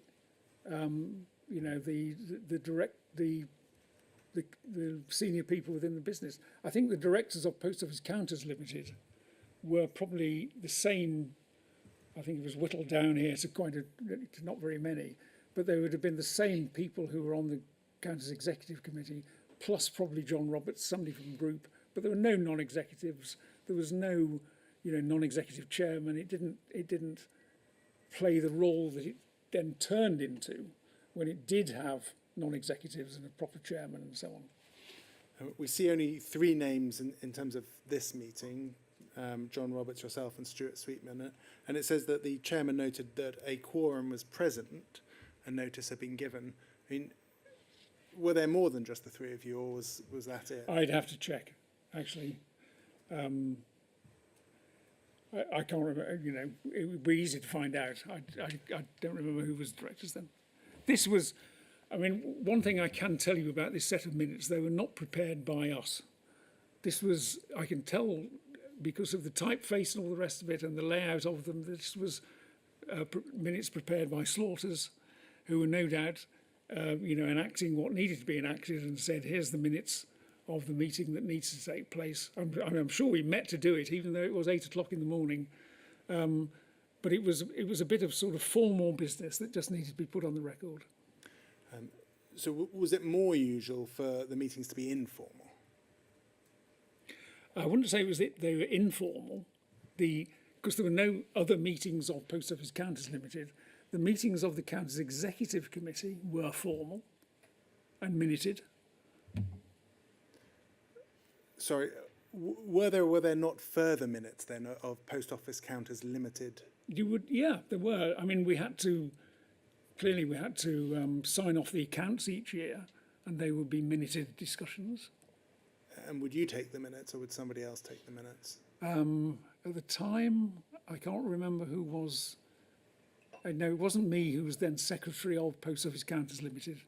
It would have been somebody else. I was one of the directors then. But as I say, the meetings were 6 monthly and short and formal like this. And not substantive when it came to issues such as No, Horizon? that was all done elsewhere. Yes. Can we go back then to the Post Office Board minutes? That's poll 0000353, please. Thank you very much. So that's the meeting on the 14th of September. Can we look at page 3? So this is, the Chief Executive has reported, and this is where it addresses Horizon. And it says there, when the board last met in July, POCL's Horizon Programme Director, that's I think David Miller, had been confident that the system acceptance would occur as planned on the 18th of August.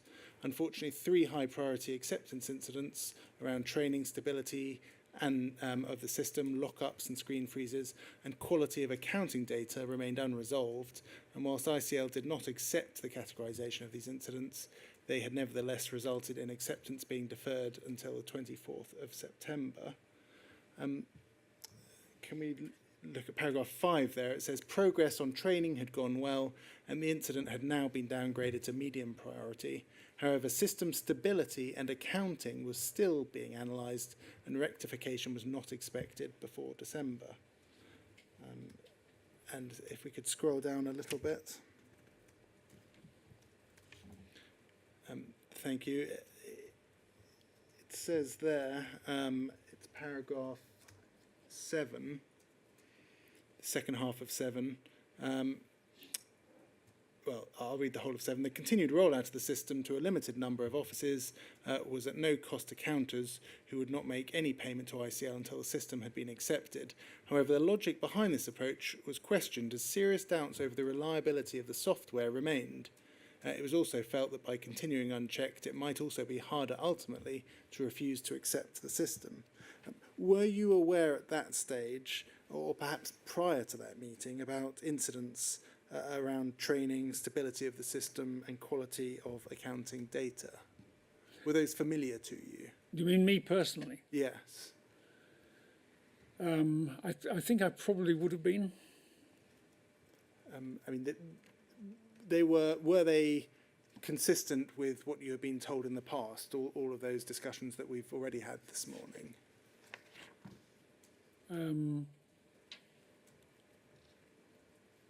I can't now recall how I would have known that, but in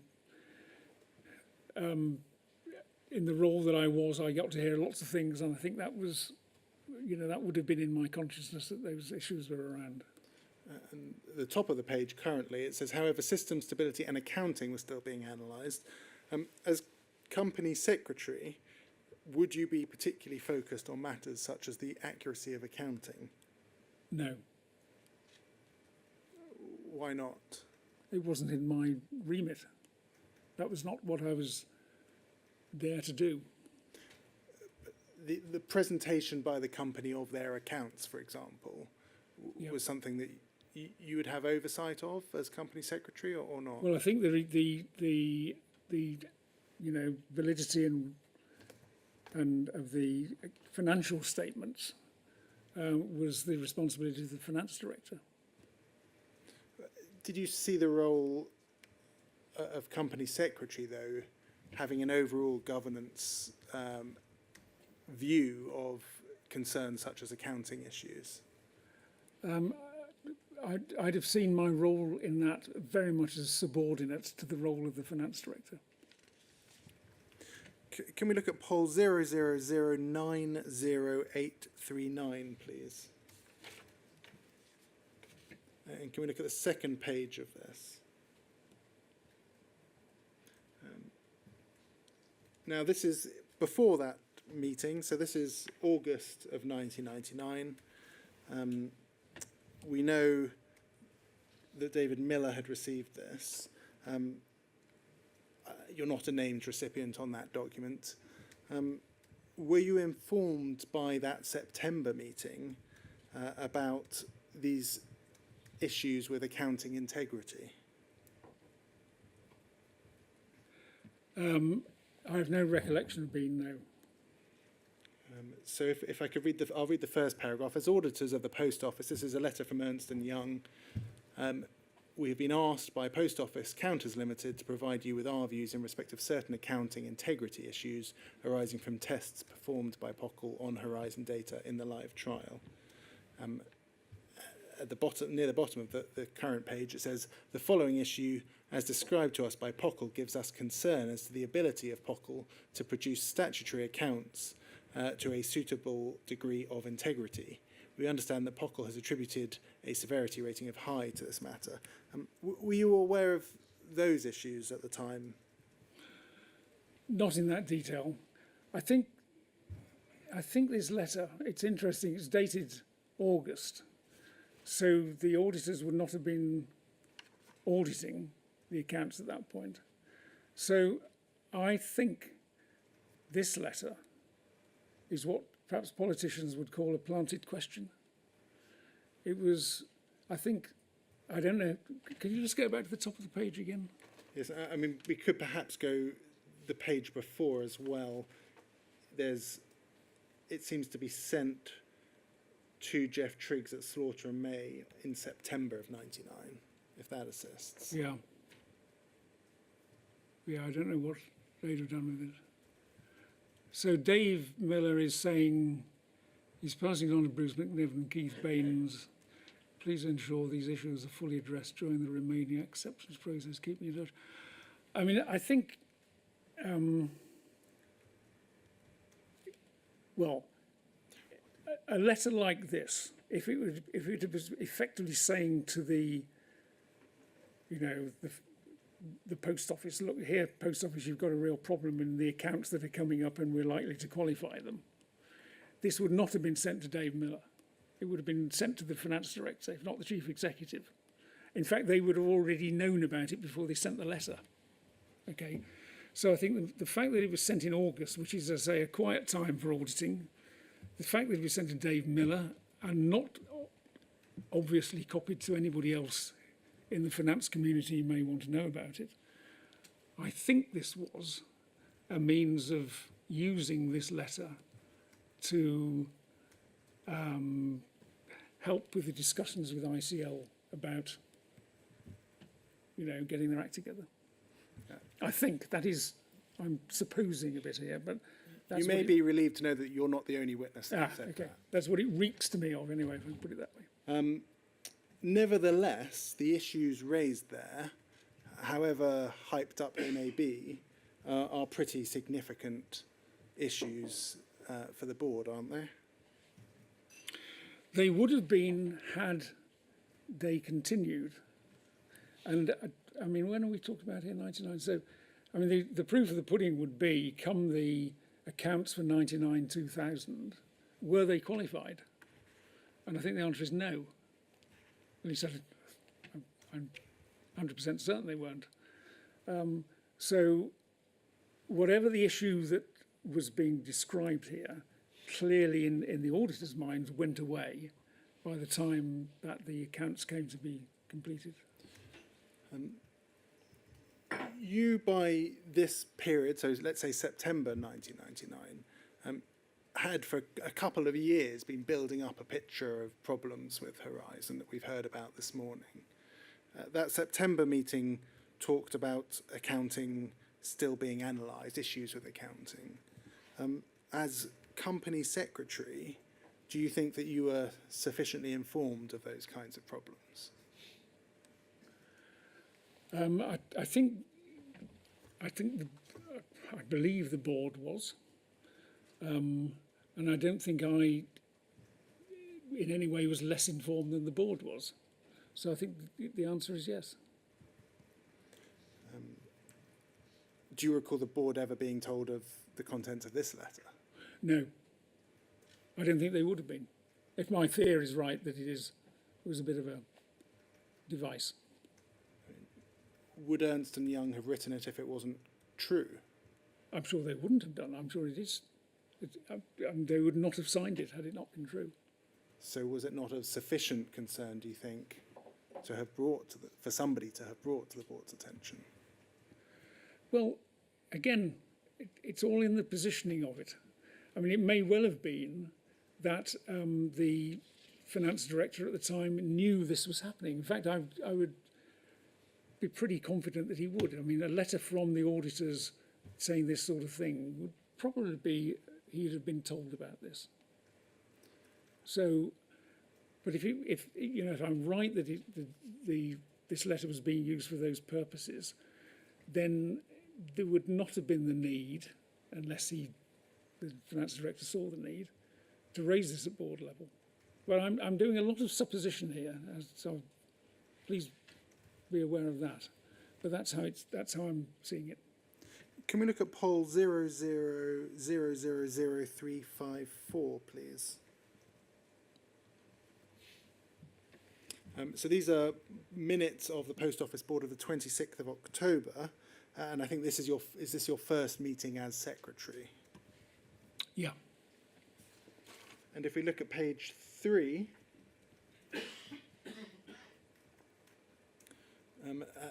that number 6 there, it talks about Horizon, and it talks about the system having been accepted, with the implementation proceeding at a rate of 200 offices per week, etc.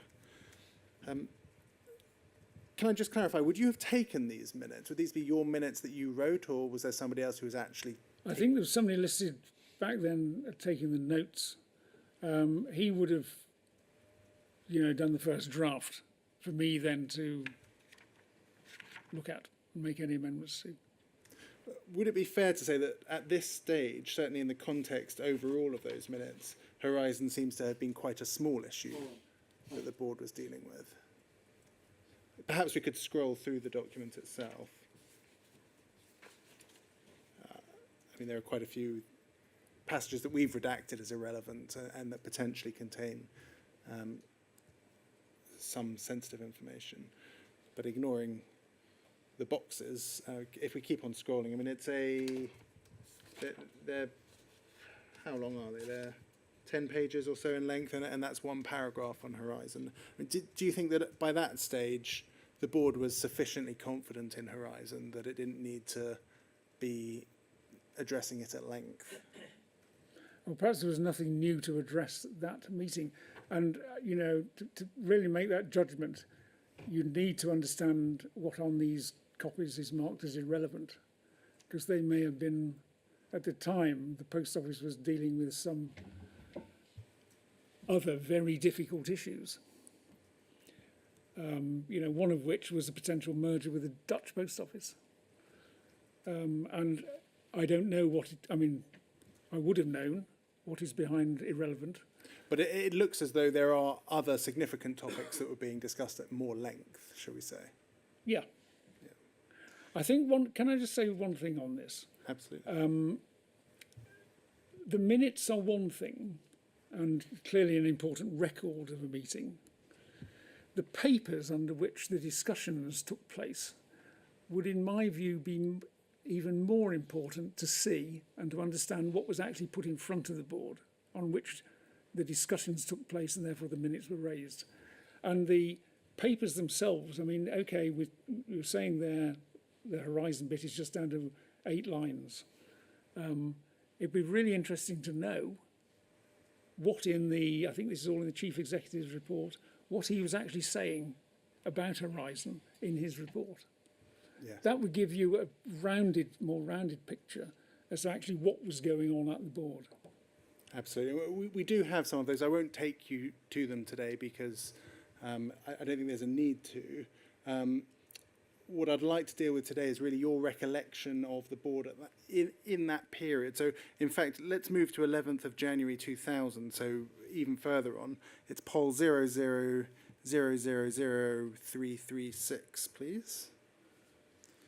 These are the minutes of the 11th of January, and it's page 10 that there's a brief mention of Horizon. I appreciate everything that you've said about that not necessarily being all of the picture. But it certainly seems as though, and tell me if this is your recollection, that by January of 2000, the board had effectively moved on to issues of more commercial importance with Horizon and the marketing of Horizon. I think it's over the page, actually. Is your recollection that in early 2000, the focus was then very much on the commercial opportunities from Horizon? I think it would have been, yes. Again, if you just go back, you'll see the reference to a paper That's there, POB POB 007. 007X. Yes.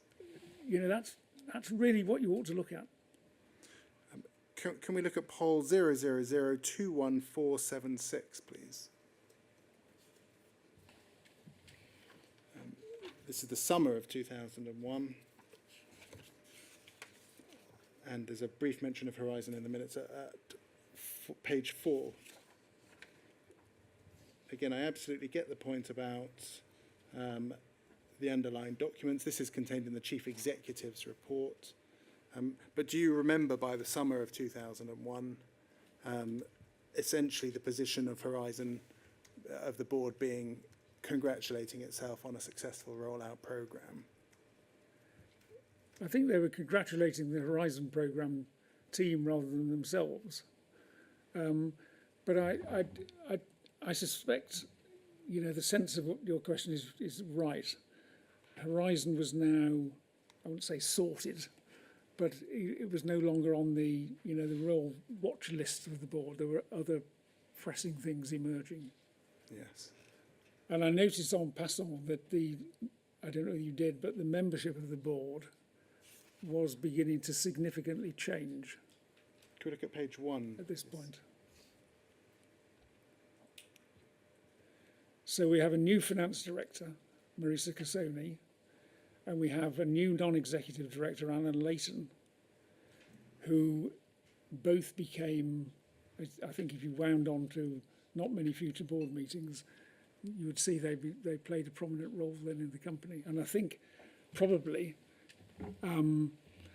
within a year or two time, that whole dramatis personae would have changed apart from me and Marisa and Alan Leighton.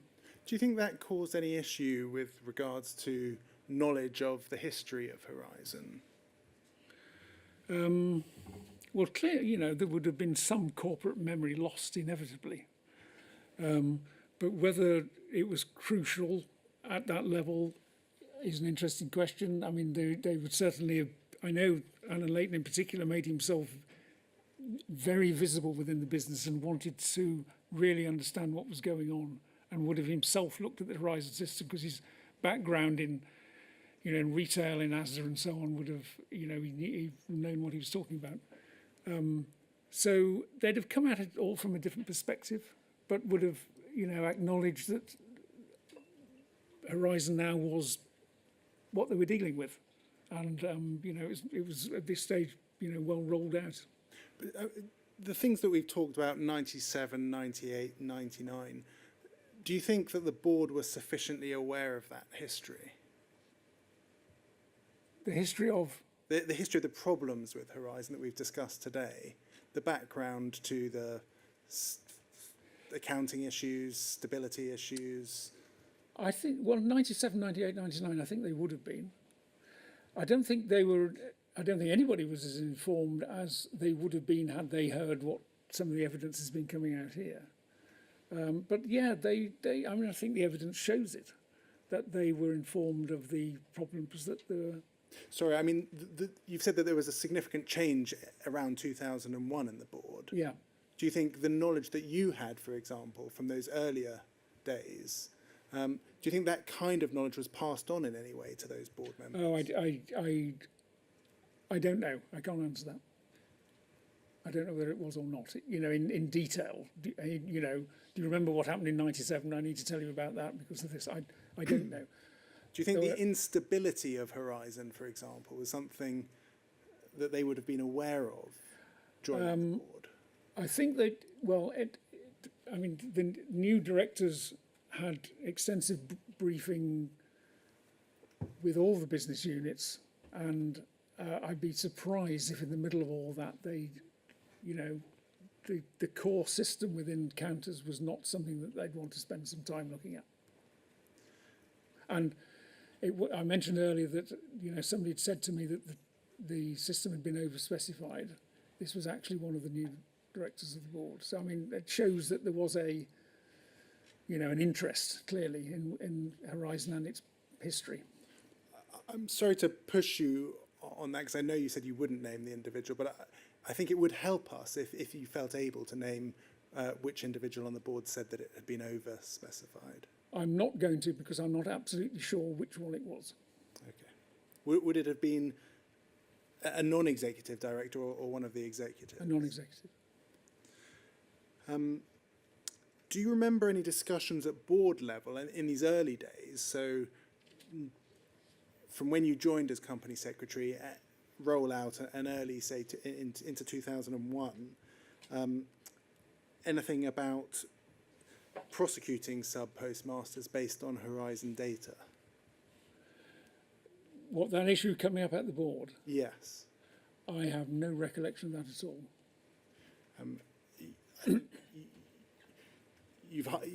You narrowed the question to just the board, which was my question, but outside of the board, were you aware of that? Not connected with Horizon, you know, not obviously the, you know, the whole focus of this inquiry. I was not aware at all that sub-postmasters were being prosecuted on the strength of Horizon data wrongly until I read about it in the papers a few years ago. Leave out the word wrongly, Mr. Evans. Were you aware that they were being prosecuted on the basis of data produced by Horizon? No, No. no. I'm sorry if I express surprise, but before 1999, inevitably, the accounting trail was a paper trail.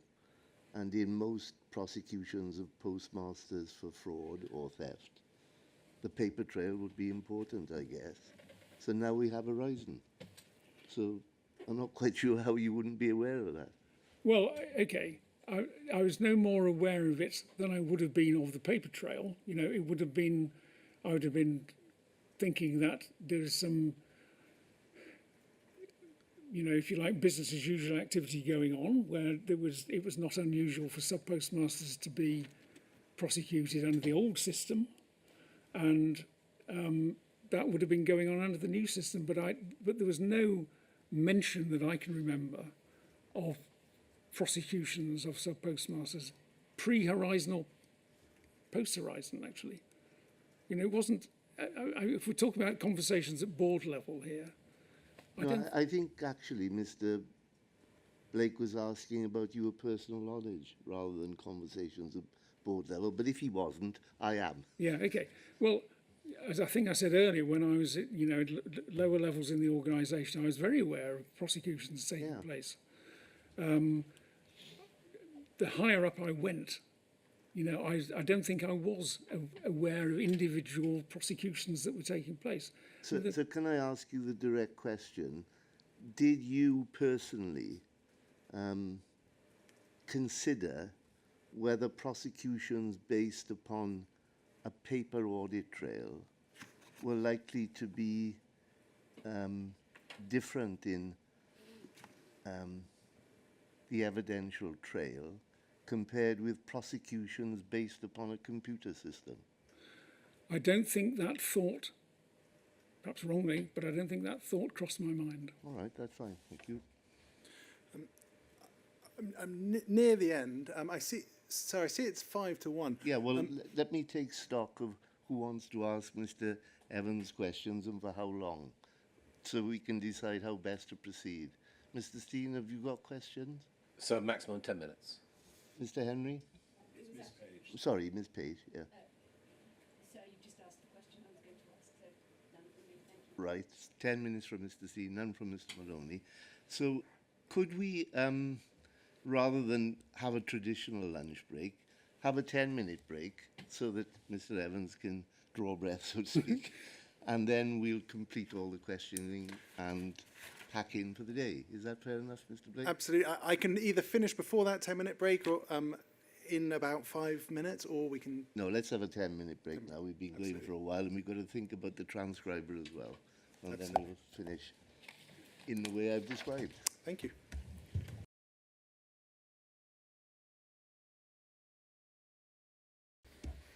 Yes, Mr. Blake. Thank you very much. Can we look at poll 000214885, please? Now, these are some board minutes from October 2004, so we're moving on quite a few years, and I only have a couple of questions to ask about this period. If we look at the final page of this document, there is at the top there discussions of human resources, and it says, the board agreed that in situations where fraud had been perpetrated against the company, the appropriate civil orders would be used immediately and in advance of any criminal proceedings.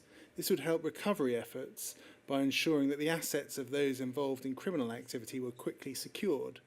David Miller would verify the current procedures and report back to the board. So there is at least some discussion in 2004 of matters relating to criminal proceedings. You were on the board for 9 years or so, and this may well be something that we need to revisit later down the line in later phases. But while you were on the board, was the link ever discussed between prosecutions and the problems with Horizon? I have no recollection at all of that happening. Knowing the background that you've told us today and the things that you knew about throughout the period that we've discussed, why do you think that link wasn't made at a high level? The link between prosecutions and Horizon, you mean? Yes. I think it must have been because it wasn't obvious. You know, there was no upward reporting to suggest that. I mean, we know that there was an article in Computer Weekly in 2009. That perhaps is towards the end of your time on the board. Do you remember that being discussed at all? What date was that again? 2009. I don't remember that. I mean, I'm aware of the Computer Weekly articles. I don't recall it being mentioned at the board, I don't think. Can I just say something on these minutes? Absolutely. I mean, when I read this, when you sent it to me, I mean, I was there, see at the meeting and would have had these minutes pass through me. What is curious to me now is why the board took that decision. In fact, why it was brought up to them. And you know, on the face of it, I'm not sure that it actually needed a board decision because it's not a major decision to take. So I'd be really curious to know the contents of POLB brackets 0489. You know, what was the context to this? Why had this actually arisen? Because just as a sort of self-standing paragraph, it just is just to me now raises more questions than it answers. No doubt we'll be looking at that at some later phase. But taking that into account, presumably it was pretty rare for issues of criminal proceedings to be raised at board level. Is that? Well, in my... I didn't start doing this when I became company secretary. But at some stage, I introduced a company secretary report to the main board, which included in it major items of issues around regulation that needed just to be made the board aware of. If there was any litigation against the post office, I'd report that. Now, whether in the middle of all those reports there was something around prosecutions, there could be, but I can't remember it. But if there was, that would be where to look. But your recollection is that the link between those prosecutions and problems with Horizon was simply not made in your... I can't remember that link being made, no. Finally, can we turn to poll 000-39876, please? Now, the contents of this particular document don't really matter, but it's an email from yourself. And what I want to draw to your attention is some advice that you gave to Sarah Mullen at Her Majesty's Treasury. And it's in that first substantive paragraph. It says, "All I can say is that if I were recommending a course of action to the Post Office Board, I would want to expose all the main upsides and downsides of each option and as accurately as possible. I would receive no thanks for attempting to smooth over differences of view or indeed to downplay significant facts by means of some clever presentational fudge." Having heard what you have heard of the evidence, do you think that the Post Office Board were sufficiently exposed to the downsides of Horizon and that kind of advice was actually followed within the board itself? Well, this is really getting at, if you like, the suppression of information. And I must have been having eaten some red meat that day, because that is not the sort of comments I'd normally make. So there was something winding me up about how this was going on in the, with the Treasury Review.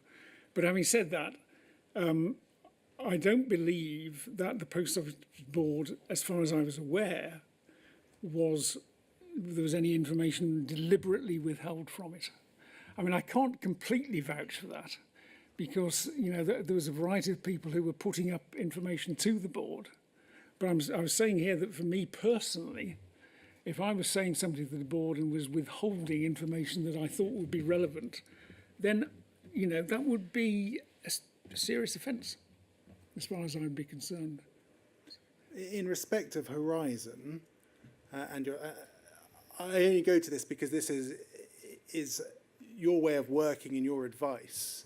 In respect of Horizon, do you think that there was some presentational fudge of some sort at some period to the board? Not that I'm aware of. I really don't think that happened. I think people were I can't guarantee this, but I'd like to think that people were as honest and as open as they could be. Because in the end, there was no mileage in trying to cover something up. And where, therefore, do you think that the problem lay? Was it not enough information going to the board, insufficient channels of communication between those on the ground and the board? I mean, you were the regional manager at some earlier stage. Do you think the messages from regional managers or others were being sufficiently raised at board level in relation to problems with Horizon? Well, this is where hindsight, of course, comes in. I mean, at the time, I would probably have thought, messages are being elevated as much as they need be, probably. Now I know what I know, then I probably wouldn't think that. But you can only judge these things by what was the prevailing circumstances at the time, and I don't believe that there was certainly any deliberate attempt to keep from the board what they ought to have known. I mean, as I say, I can't 100% vouch for that because it's reliant on other people to, play the game properly. But the culture that we were in at the time really didn't lend itself to that sort of behaviour. The chair has to make recommendations in due course. What do you think went wrong then with the lack of information that was passing to the board? You said that you don't think it was deliberate. So where do you think the problem lay? Which problem are we talking about? The lack of information getting to the board about problems with Horizon.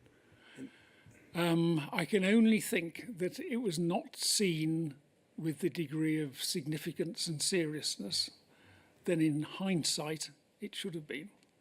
What other conclusion can I come to if I don't think it was deliberate withholding of information? But where should that message have been received from to the board? Where would the natural line of communication have been from? It would have gone up through the line, from sub-postmasters up the managerial line to the managing director to the chief executive to the board. I mean, that is the line. And where things... clearly, it was a large organisation. It is a large organisation. And messages can get crowded out with other messages that are going on. But I repeat that with hindsight, I'm sure things would have been done differently. But I can't believe that at the time they were not. There was in some convoluted way for people to persuade themselves that they didn't need to release information to the board. Thank you. Thank you, Mr. Evans. I have no further questions. I'm going to hand you over to Mr. Steen. Mr. Evans, I ask questions on behalf of 153 sub-postmasters, mistresses and managers, and I'm instructed by Howe & Co solicitors in relation to this inquiry. I set myself a target of no more than 10 minutes earlier. That's normally a trap for any barrister like me, but I'll see how I go. You've just been asked a series of questions by my learned friend, Mr. Blake, and he's been asking you about questions of governance, who reports to who, how the board gets information. Now, let's wind the clock back to just before the year 2000. Charlotte Churchard was head of litigation at that time. Who did she report to? You haven't quite got her name right. Catherine Churchard. Catherine. She reported to me. Right. So there was a mechanism of reporting from head of litigation which handled prosecutions to you. Is that correct? Yes, there was. And Were these daily reports, monthly reports, weekly reports, what were they? I don't recall, but I did mention that we did instigate a report to the board on key items of litigation. Right. Well, Mr. Evans, you've been told by Mr. Blake that there may be a need to consider potentially further questions that relate to board meetings. From our point of view, on behalf of the people I represent, we may, in fact, ask for your return later on in this inquiry by making an application to the chair if further disclosure provides further documents we wish to ask you about. Okay. But that will be a matter for the chair, Sir Win Williams, to decide. Let's remain back in time, if we can, please. Can we have on the screen FUJ 6071? Thank you. Now, Mr. Evans, this is the, as you can see on the screen, it's the Post Office Counters ICL pathway. You see it's a codified agreement. And you'll see, if we can, Frankie, and when I say Frankie, she is the document handle over there, which is why I'm using her first name. Can we go, Frankie, to page 65 of 914 on the internal pagination within the document handling system? Page 65 of 914, that's the signature of the parties in relation to this codified agreement. Do you understand? Yep. Okay. Now, we're looking here in about July of 1999, so that's where the sort of timing of this document is. Take you now, please, to page 91 of 914.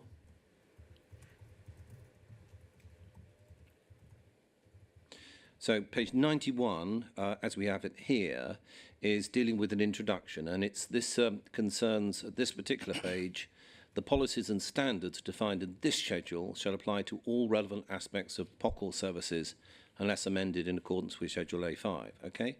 And we're now going to look at a couple of the references that appear under policies and standards. So moving on now to page 97 of 914, please.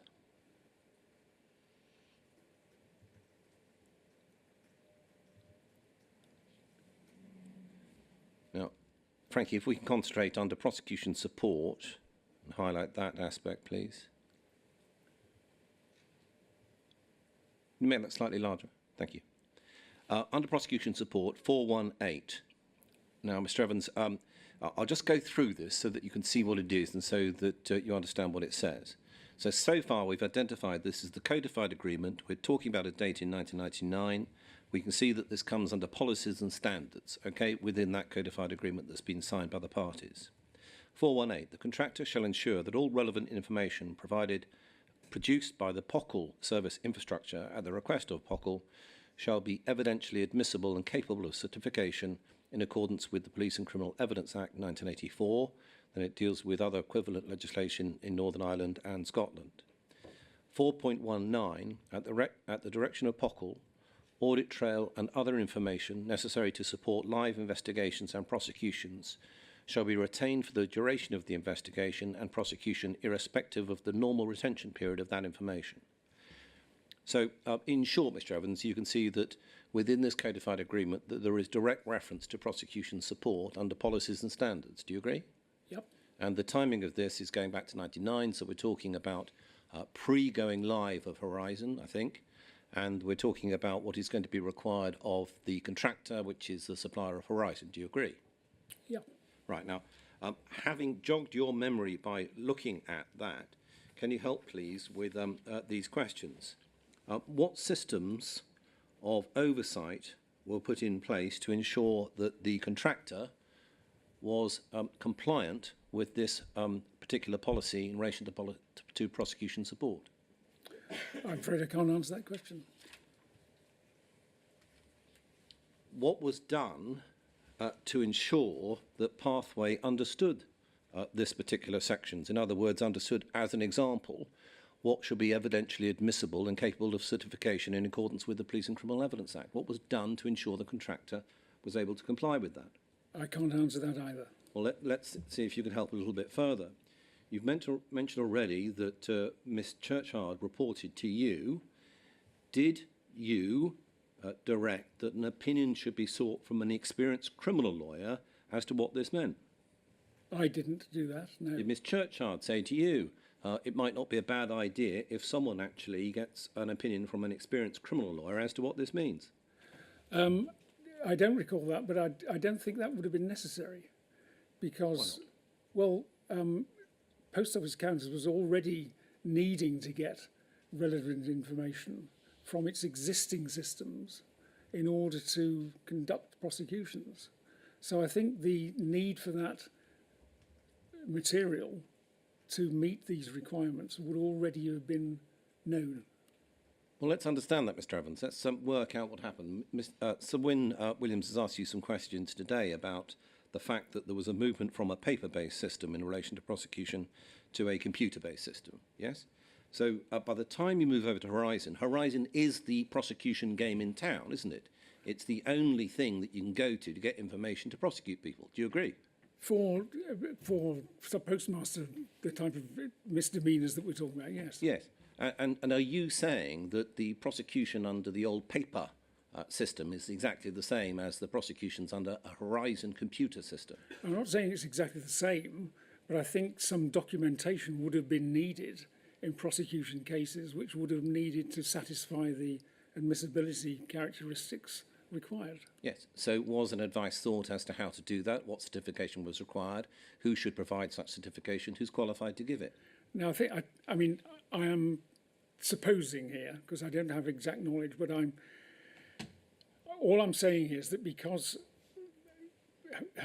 prosecutions pre-Horizon were not uncommon, and they were being dealt with in a way that I think needed to comply with the requirements of PACE and so on. So I think what constitutes a an evidentially admissible document, I think would have been known.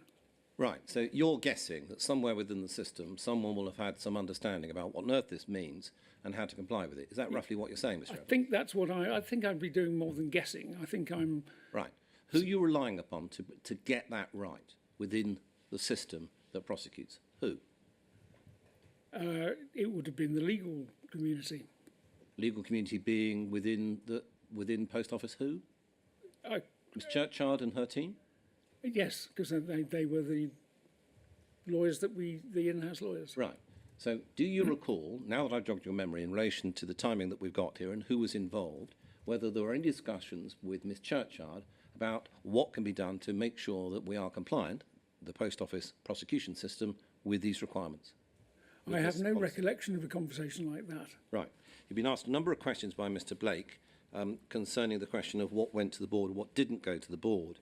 Can we now please look at page 250 of 914?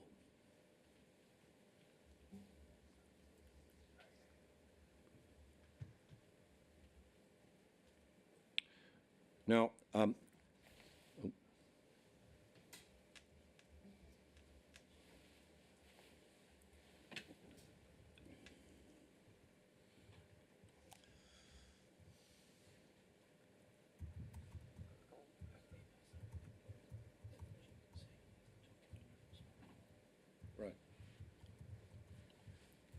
If you just, Frankie, just scroll up the page a little bit, please. You'll see one, just a little bit more. You'll see that we've cropped off, that's right. And one more jog up, so that we're seeing at the bottom of page 54. Right. So you can see, looking at this, right, if we just hold it there, please, Frankie. If we look at this particular document here, you can see that we're looking at the internal pagination on the document, which I will use in the middle of the page, page 54 of 95. And this is 1.133.1, prosecution support. The contractor shall ensure that all relevant information produced by POCL service infrastructure at the request of POCL shall be evidentially admissible. So this is the same provision as we've just looked at. Yep. All right? But this is produced under requirements, as you'll see bottom left-hand corner. Yeah. Okay, and you can see this is 1.133, requirement B29, general security prosecution support. Yep. And you can see there that there's a replication of the prosecution requirements that we've looked at further in the document. Yep. And they're the same. Yep. Okay. So if we now piece this back together again, we can see that this codified agreement is a reference to, has a reference under policies and standards to the prosecution requirement, and also it's directly a requirement in relation to this agreement. Who was in charge of ensuring requirements under these contracts and this agreement are complied with? I don't know. Not. Is it a board matter?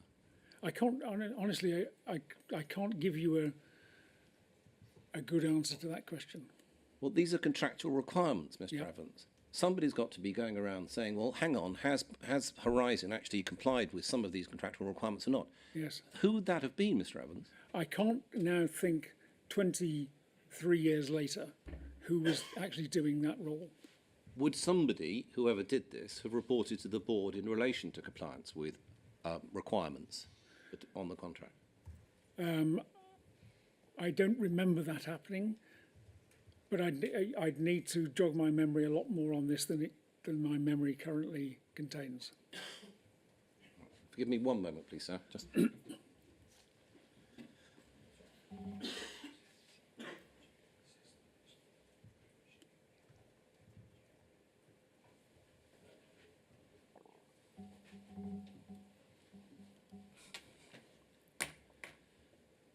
Mr. Evans, I very nearly finished. One last question. Do you not consider that sub-postmasters, mistresses and managers might be a little dismayed by your evidence, which appears to provide no link between the board and what is the governance of a prosecution system that did them so much wrong? I think it's wrong to say that there's no link. You've not provided any evidence of a link, Mr. Evans. Well, I couldn't provide you with hard documentation. At least I don't think I could. I mean, I mentioned it to Mr. Blake that there were reports made to the board of major legal issues, and I would need to review what's in those to see the content of what was in them. So there could be something in there that answers your question. And I think that's at the moment the best answer I can give you. Do you have anything to say to the sub-postmasters, mistresses that have been harmed in this matter? I have a lot to say. Do you want to say that now? Is this the end of the questions? Well, not quite. I've got a few, so you can say what you want to say at that point, all right? Thank you. Have you finished? I think so, sir.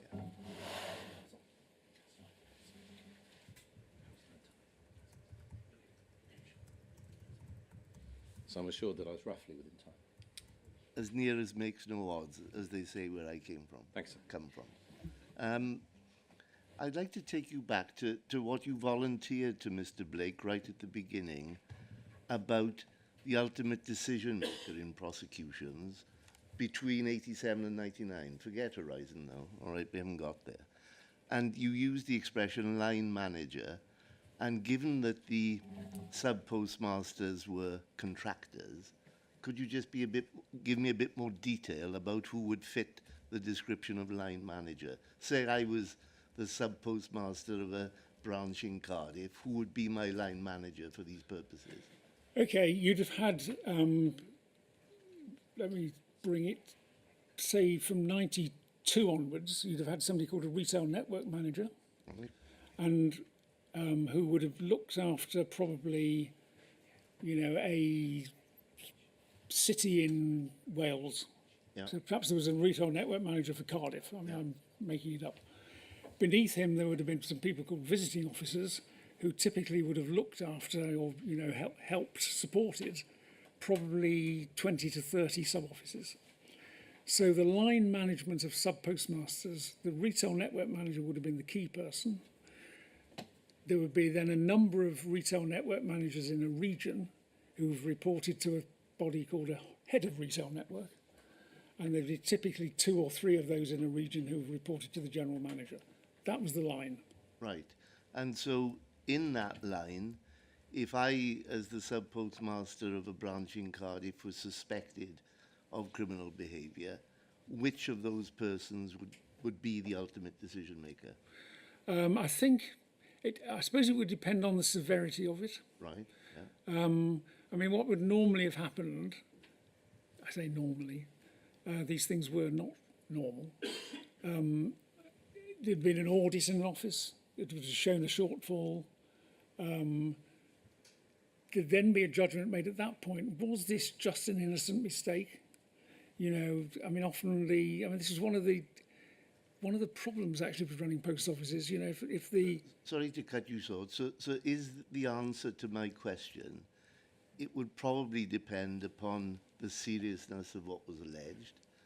And so it could be any one of those persons within that line, depending on that. Yeah, I think that's right. I mean, I can remember when I was general manager, so I think I mentioned sure. the case All came right. up to me. So what, if any, guidance existed for those persons to make a decision about prosecution? And there's no secret why I ask this question. The criminal lawyers here will put me wrong if I've got it right. But from at least 1985, the Crown Prosecution Service had a code of conduct for prosecutors, or a prosecutor's code rather, with a twofold test as to whether or not someone should be prosecuted. Was there any kind of similar written or, for that matter, oral guidance given to these decision makers about how they should approach their task? Well, the decision that a line manager would have taken would have been informed by the legal team who had been called in to take, to look at that particular case. Right. Okay. But as far as you were aware, if the manager had said, well, actually, in this case, I find it particularly tricky, do you have any published documents or policy documents or guidance that I can look at to help me? Would there have been anything? I'm not sure is the All answer to that. Fine. And, right, well, that answers that. And then just one question about 1999. You gave me the impression, and this may be a wrong impression, that that decision-making process changed in 1999. Now, that may be a false impression I gain from the way you answered Mr. Blake. Were you aware of any changes in No, 1999? I think if I didn't make this clear, I'm sorry. I could only really vouch for it until that point. That's all you were saying? that Yeah. Well, let me put it another way. When Horizon became a potential evidential tool, are you aware of any specific changes that took place to cater for that fact? I'm not aware of any, but just to flag up that at the same time, the major reorganisation that I was talking about, I think as well altered the line management arrangements within. Well, and we Post can office. delve into that. So there's sort of two issues going on there. Yeah, I can delve into that later in the inquiry, but I wanted a kind of base to start from. Yeah. So thank you very much. So please make the statement you wish to make now. Well, I was really just wanting to make the point at the risk of understatement that this is it's a huge disappointment, I'm sure, to everybody here, and a matter of great regret that and certainly to me personally, that the events have played out as they have, that has made this inquiry necessary. And for my part, and I believe the same will be true of everybody who I worked with in the 80s and 90s when we were really setting up post office counters, that we were doing all we could to maintain the business's reputation for an organisation that people could place their trust in. And this was vital for us, not just in our relationships with customers, but it was even more so in our relationship with staff and sub-postmasters.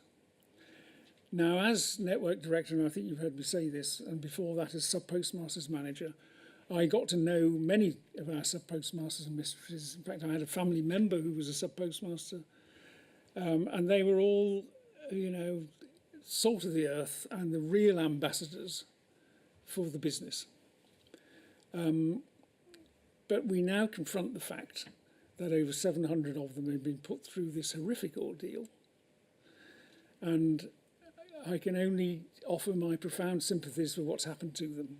None of us in those days would have dreamt of this sort of thing happening, and if we'd known whatever was leading to it, we'd have wanted to have stopped it. I think it has brought great shame on the organisation that I once used to be proud to work for. So, Chairman, if there's any more I can do to help, I stand ready to do so. Thank you very much. All right. So we'll adjourn until 10 o'clock on Tuesday.